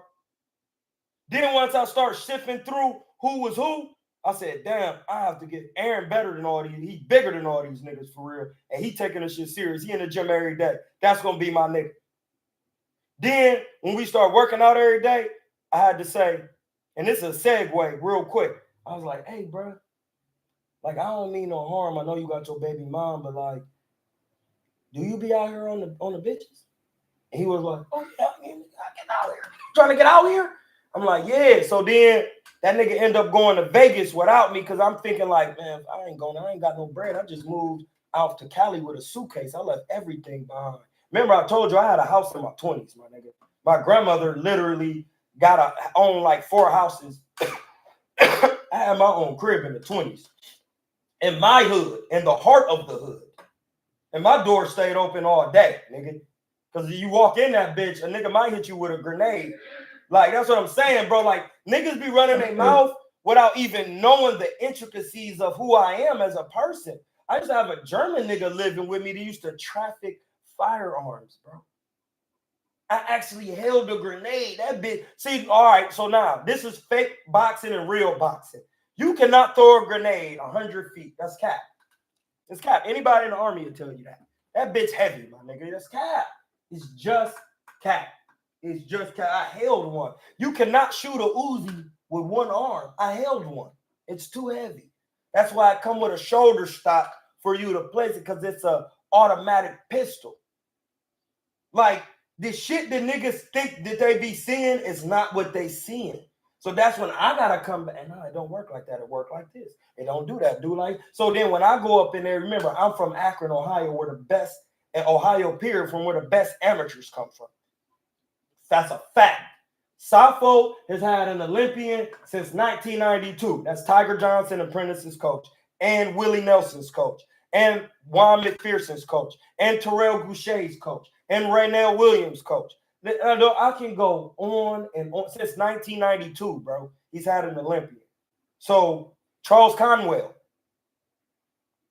Ohio. So like, I'm coming from there. I come up in the gym. I'm working every day, but I'm living in the Bay. And then Ben had also opened a gym, Boxing for Health, with the nigga named Miguel Lopez, who wasn't even in the gym no more. He had opened up a whole nother gym. This a nigga from SFC who was in the Nationals too, on a national team type shit. Fast ass nigga Miguel Lopez. And he was black. Like, so then after that, now I'm at Boxing for Health, still sparring SFC niggas. Now I'm training niggas and teaching boxing. So that's when y'all start seeing Ego in the Boxing for Health gym when we doing interviews about Earl Spence then. That's that gym. I wasn't even in, I was already had left for 3 gyms. From Akron, Columbus, and then fighting in MMA, and then coming out here, bro. So you gotta really think, in that gym alone, it was fucking animals. So just coming out of there and then boxing, you got to learn some shit. Bro, this shit is different. It's not fake. You got to really be prepared for what's going on in this bitch, bro. Like, you can listen, bro. I remember one time me and Aaron was on my nigga Kareem's ass so bad in the gym. That nigga, after 4 rounds or 4 rounds with Aaron or 2 or 3 rounds, that nigga climbed out the ring. And then Ben was like, hey, what the fuck you doing? He was like, no, man, no, I ain't doing that today. He was like, I ain't got it today. And he was like, no, well, you better find it. He was like, nope. I was supposed to be the next one. Right then and there, I learned that. Like, don't be in your emotions. Every day ain't your day, and there's no sense to taking punishment. Climb out the ring, recalibrate your thoughts, come back the next day, same shit. Now, if you don't come back the next day, that's where the whole shit come in at. Okay. You know what? I'm glad you said that, because dudes see me to say open up or bad sparring. So like you, I mean, you just kind of said it, but talk a little bit more. Like, you know what I mean? You feeling yourself, like you kind of get to do. Hey, bro, you only feeling yourself. You only feeling yourself in sparring. Come back from that, like mentally with you. How does she approach it the next day and going forward to, like, you know, make sure that she don't happen to you, or make sure you understand, like, it happens, you have to learn. My bad, I was fucking with the mic. Yeah, if it was some feedback on the live YouTube, I'm just adjusting my mic. Listen, sparring is practice. I'm literally partially blind because I keep telling niggas, no, you don't even need to spar that hard. You're gonna have some days that you get some work, but if you're thinking you're the man in sparring, you're not sparring properly. That's not the proper mentality of a person trying to being in a professional position. Pooh! That's off the top, my nigga. You know, all this is off the top. So, like, that's not the proper mentality. Sparring is practice. Y'all need to watch Emmanuel Stewart and Tommy Hearns training.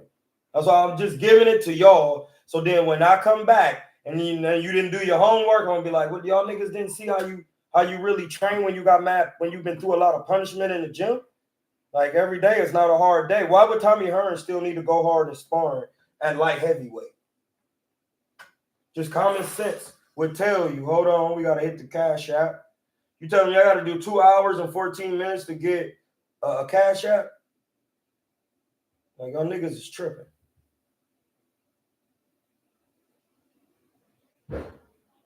And then, well, no, we got 21 likes. There's no complaint. So look, shout out to Sean Hamilton. He's in the chat. Can also hop in the Discord. He really from the DMV area, but he live in Texas. He a pro. He be working. He be following me. And he was thinking about moving to Oakland so he could get some real training, like, so he can see how it work. Like, because he about 6'2" and could fight at 47. I actually told him he went vegan because he heard me talking about it. So when y'all be, not y'all, this is really for the audience. Remember, I have a show to run. You have to realize that like some people are not hating themselves, they want to be better. So they're gonna hang on what I say and do it. What type of man would I be if I didn't have the knowledge to lead a man to himself? That's why I don't take it like everybody else take it. I don't carry it like that. Like I gotta carry it different because I made a blood sacrifice with the Creator by putting by getting tattoos of these images on my body, because when I read in the books of Ham, they said they are protected.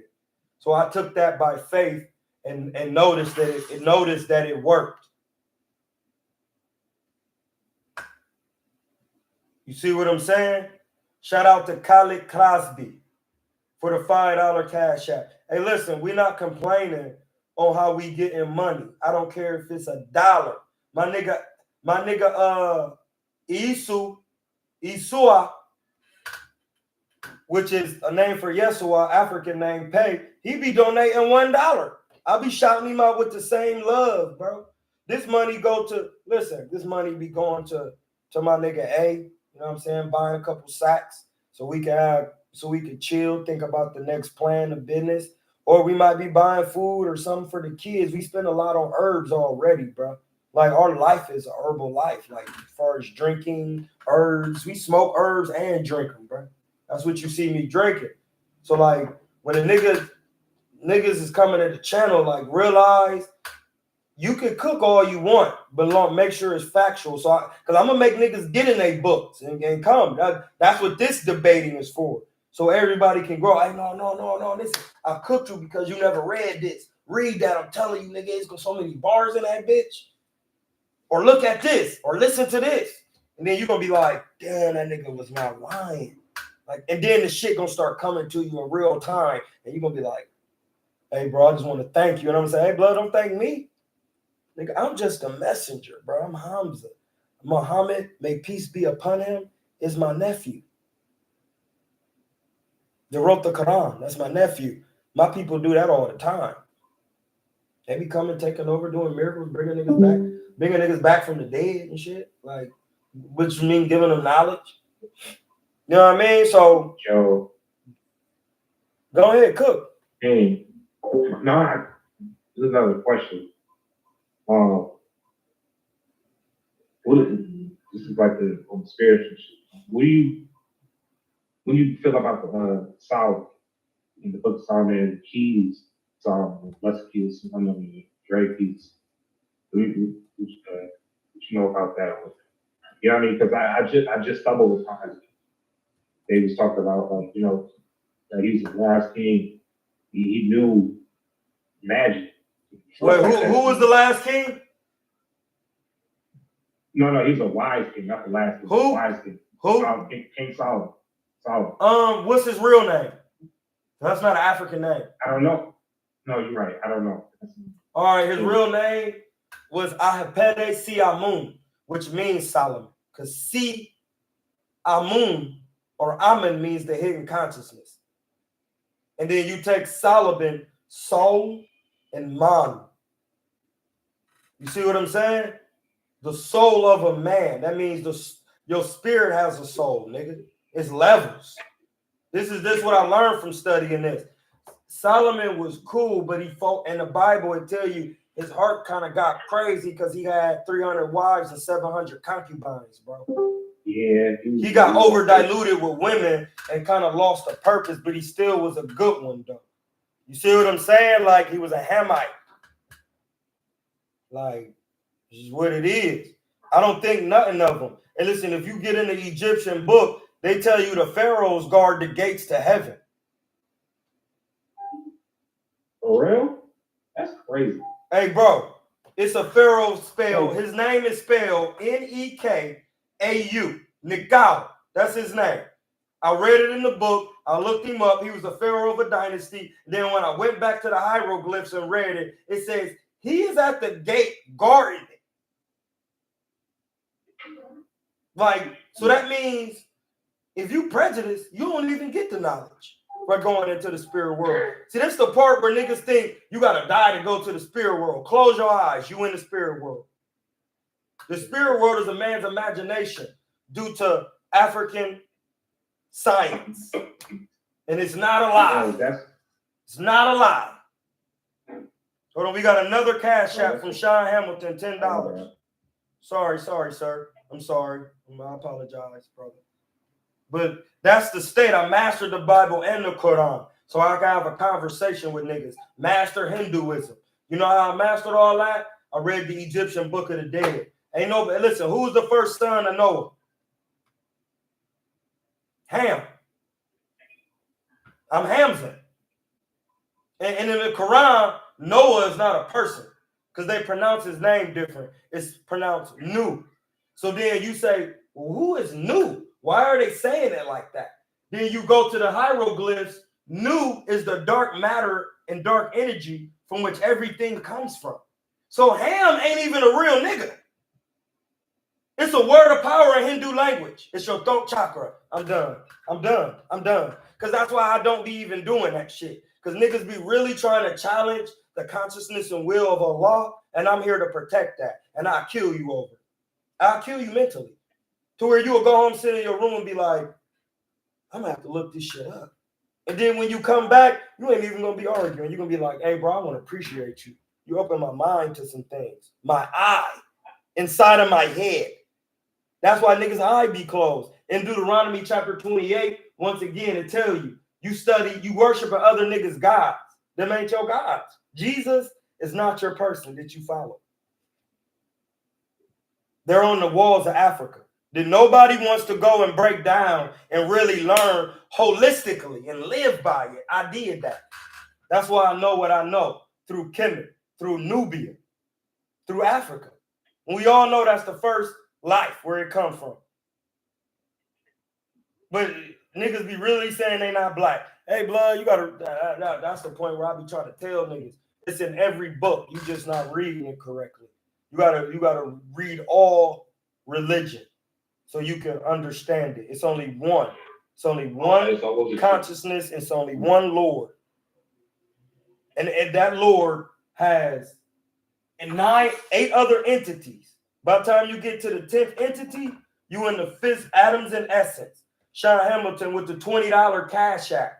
He just keeps sending me bread, bro. Like, you don't understand. I talked to this nigga in the private. Like, he literally come on my channel for spiritual and physical training. Like, literally. Literally.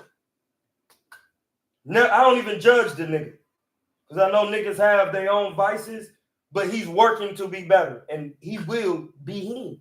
His last name is Hamilton. That means, and I seen him in person. He looked like my family. We gotta be related. There's no, see, that's why I said I deal with so many Africans. When you tell Africans you African, they look at you and they be like, you from this tribe. They don't get at you crazy. Go to an African and be like, hey, I'm African. What tribe I come from? That's what Jay Smith probably doing. That's because he said Africans be dogging it. He probably left the chat to go ask an African, hey, bro, I'm African. What tribe I come from? They literally will tell you. They look at Africans all day. I was in the Uber with one. The nigga was like, yeah, you from the Oyo tribe, the Yoruba. Them niggas ain't even from Nigeria. Them niggas is from the Nile Valley. That's my point, bro. And when you transfer that shit to boxing, you got to go back into the ancestors of boxing. The Rocky Marcianos, the Joe Frazier's, the Jack Johnsons. You got to really get into that, bro. That's a part of it. It evolves. Then once you graduate from the old school, then you go to the golden school. What's the golden age? The 80s, where Sugar Ray Leonard, Marvin Hagler, Tommy Hearns. You got to have a foundation of 4 people or 5. And then they all got to have every skill in boxing holistically. All the people I named had every skill and they all fought each other and showed it. That was the golden era in the 80s. There was no excuses. Yeah, my nigga Reek Havoc said he from Illinois, Africa. And if you go to Illinois and you go to the University of Chicago, you can read the good work from E.A. Wallace Budge, who broke down the hieroglyphs and the Rosetta Stone so you can understand the hieroglyphs from English. Because English is just a hybrid language of the glyphs. A, B,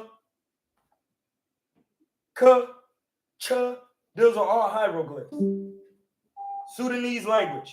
So, hey, bro, it's about studying, learning, getting it together. Gotta get it together, bro. You got to. And when the boxing is really about watching all boxing. Niggas you don't like, it don't matter. You start watching shit. Who is cut? Listen, I never really watched Yuri Borg Compass, but I always kind of heard of it. Watching, bro, he was nasty. Edwin Rosario, nasty. Orlando Canales, nasty. These not even Negroes. In the term of a Negro or a Nehesu. See what I'm saying? Or a Tehemu or a Tehenu. Mu and Nu is one of the same. And Nubia is Mu and Egypt is Nu. It used to be Moot. Newt. Moot, Newt. Moot is the sky. Newt is the sky. Nu is the space, the dark matter. Mu is, so Mu, Ham, Ed. Ed means education off rip. It don't matter. It's English. Ham, the throat chakra. Mu, dark matter. So it's like the word that comes from the dark matter. You need to be educated on that. That's Muhammad's name. I didn't make it up. That's what those words mean. So when you go to boxing, you must know how to defend properly by practicing with a bag glove on. Catch the jab. Okay. I see. Catch it. Okay. Catch it. And let me show you how to parry. Ever so slightly, gently redirect the punch to the side. Your hand should never come out of range of being protecting yourself when you parry a shot. You could barely tell the shot was parried. You only see that the shot was parried because the nigga kind of go to the side by not landing. You could see the nigga go batting them away and moving his head at the same time. Are y'all working on that? Are y'all looking at a nigga? Are you going on YouTube saying, I need to see the nigga who was the best at parrying punches, and then watch him, and then learn all the way. God damn, he can parry. I used to parry the jab with my shoulder as a left hand because my nigga Zach Nelson told me you don't turn your body when you roll the shoulder. You bring the shoulder to the chin. Bang, right there. You block. You good. So right then and there, when a nigga who was trained by Jeff Mayweather, I thought I was doing a roll right. He said, hey, bro, let me help you, my nigga, because you really be doing this shit. A lot of niggas think they be doing the roll right. First, they don't even be standing at an angle. They don't see Floyd's feet in the fight. This a nigga who was in the Floyd gym, Zach Nelson, Zach Cooper from Seattle. Dumb hops. Know all the niggas from Seattle that hoop because he hooped. Zach shorter than me. He like Isaiah Thomas from Seattle and all them niggas. He know all them niggas, bro. He said, he came in the ring and said, you doing this. That turns your head away. He said, when you roll the shoulder, you bring the shoulder, you literally rolling the shoulder. You see how my shoulder is rolling? You bring the shoulder to the chin. Niggas used to try to jab, and I should take my shoulder and just bring it to my chin, touch my shoulder on my chin, and his jab would get deflected off. So like, how am I going to explain boxing if you don't know how to do that? So I'm in the shell as fighting a right-hander. Soon as he jab, back, nope, back, elbow just blocking it over. I haven't even moved yet and did anything. You jab to the body. My hand is down there blocking it. Only jab you're going to see is right here. Soon as you try to jab to my chest, because my hand is on my stomach in the shell and my other hand is on my chin, I'm going to just bring the shoulder over. Your jab going to get deflected to the side, and then I'm going to bring it back and calm it down right here. Soon as you do it, I'm going to just go, and then from here, after, I'm not going to be Usyk, I'm not going to catch the jab and not do shit. I'm going to catch the jab with my shoulder and then execute my jab from the waist to his noggin and knock his head off. That's boxing. It's that simple. Yeah, I was in Compton. I drove through Compton last week because I'll be training my nigga CYP. So I'll be in. Listen, if you want to train with me and you in the LA area, I charge $125 an hour. If you get a group of people, we could come up with a nice fee for a class session. Okay? If it's just 1 hour, one session is $125. If you negotiate what you think you worth, we could work out a deal. But it's a class. It will be handled at CYP's gym. You see what I'm saying?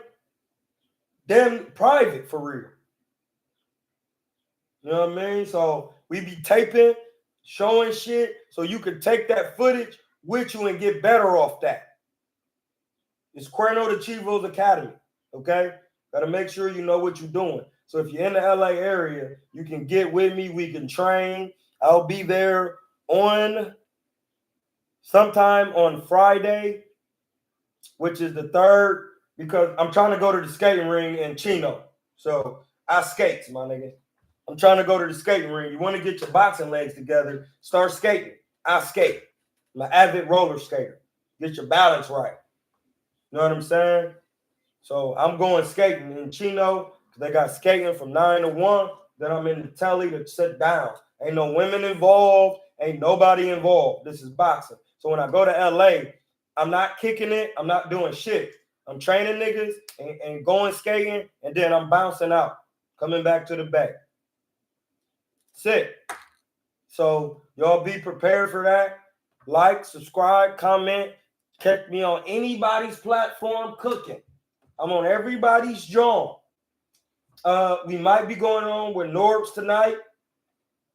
Shem, Ham, and Yapet. Exactly. And none of them are real people, actually. That's how people are so blind, for real.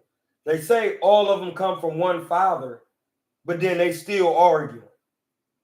Like brothers do. But at the end of the day, you're supposed to go to the big bro and to the father and say, what's going on? What are we doing? Who going to Africa? Who listening to what Africa telling them to do? Everybody trying to tell Africa what to do. And that's not it. And it's 1:11 in California, so I know I'm true. And on that note, that is the law of Sikir. Because we're going to end on always ending on law. The law of Sikir is number 3, and it is the spiritual power of God, which is black, which is called the Sehum. It's the word for Sehum is sheik. So you hear that? Sheik comes from Sehum. Sehum, which is spelled Sekhem. Sehum. Ptah, the green man, the Oscar statue, the destiny. That's the spiritual power. Sikir, the number 3. When the emotions of a man manifest in response to the word of the supreme being, they will have the power to influence the course of any events and all events in the world. Now you got to find out what's Sikir's word.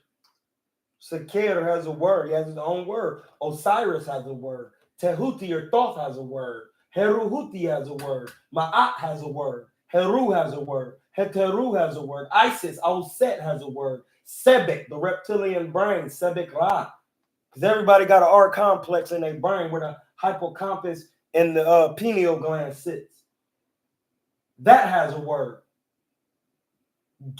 Gabriel in the Bible, who's Geb or Sebi, it has a word. Learn the words. They're out there for you to know. There's mad books that you can get. Hint, hint. I don't get paid for giving away the information. I don't care. I just want you to be the most intelligent man on the earth. So I don't have to be out here by myself. And I'm not by myself. I'm never by myself. I got the Lord is in me. First ye seek the kingdom of heaven. Where is it? It's in you. It's within. So if the kingdom of heaven is with me everywhere I go, and they say that the supreme being's God is in there, they blood, I'm good. No, it's not Jehuti. I don't know what that means. That's not how you spell our things. It's like me spelling your name BS3 and then saying, no, that's him. No, actually it would be TS3 because a D and a T can interchange in language. It's a fact. So that's not his name. I don't know who that is. Ma'at Ra is correct, but it's Tehuti. Because if you don't spell that right, you don't know what Te means. Te means atoms and essence. Hu means brilliant spirit. And then Ti means dual. You're not getting that with that. That's why I have to take the words and reconfigure them to what they're trying to say. It's not Jehuti. Because they didn't start using the J until the 15th century. It's Tehuti. Africans don't even use the J that much in their language. I looked at it and listen, it's in these books right here. It's in the book of the hieroglyphs right here. If you just look at it, when I read this, they never start anything with a J. I rarely see that in the African languages. And then right here, like right here, this says Neteru Seft Utu al Sir Set Amentet. How like what? Come on, bro. Y'all gotta get in these books. This is the Egyptian Book of the Dead. These your people's Jones. And what that means, hold on, I'll just read this to y'all before I get off and give y'all some real bars.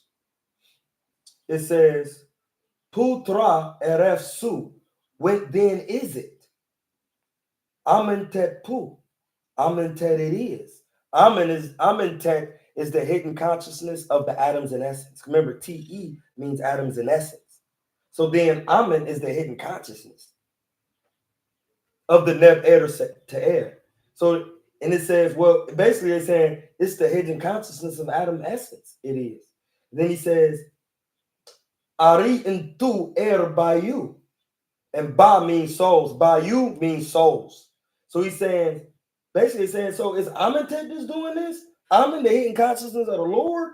He said, yeah, being created the souls of gods when commanded the Lord. The Lord in Africa is Osiris. It's not Jesus. That's the Lord in Christianity. In Christianity, the Lord is not supposed to be a physical man. Make no graven images. That's why they made a conceptualization of a fictitious character that describes the attributes of the Lord. That's why he's green or black. Grape, olive. You got an olive in your brainstem. So that's what they're saying here. So then they say, Neteru seft utu al sir set amentet. It's saying of the gods who commanded al sir in set amentet. Set, a part of Setan is Set, the higher version of Set. Satan or Set is a part of Egyptian. That's where Satan comes from. He's the segregator. And at one point, he lost his mind because people got into Set because Set made sure the world can come into being on behalf of the supreme being by showing you the difference in all things. Yes, there are lions. They're a form of a cat, feline creatures. But lions, cats, little lions, which would be kittens or domesticated cats. Then you got jaguars. The fact that it's a lion is in number 7. The fact that the number 8 where Set dwells. The fact that the lions have a differentiality because on the left side of the chart, that's masculine, that's segregation. On the right side is integration. Electromagnetism. And in the middle, hey, they're neutral. So you see Horus in the middle, Osiris on top, and Isis at the bottom. You can follow them straight up to Amen. How you gonna do that? You got to go straight to 4 and just start following the rules of Ham. From there, that's when the folly halt starts. That's when you start seeing shit in the public. You start seeing people. Andre Ward was just talking about it. When you change your thoughts, feelings, and actions according to the laws of Seker and Ham, then people get away from you. I'm in Hotep. Have a nice day.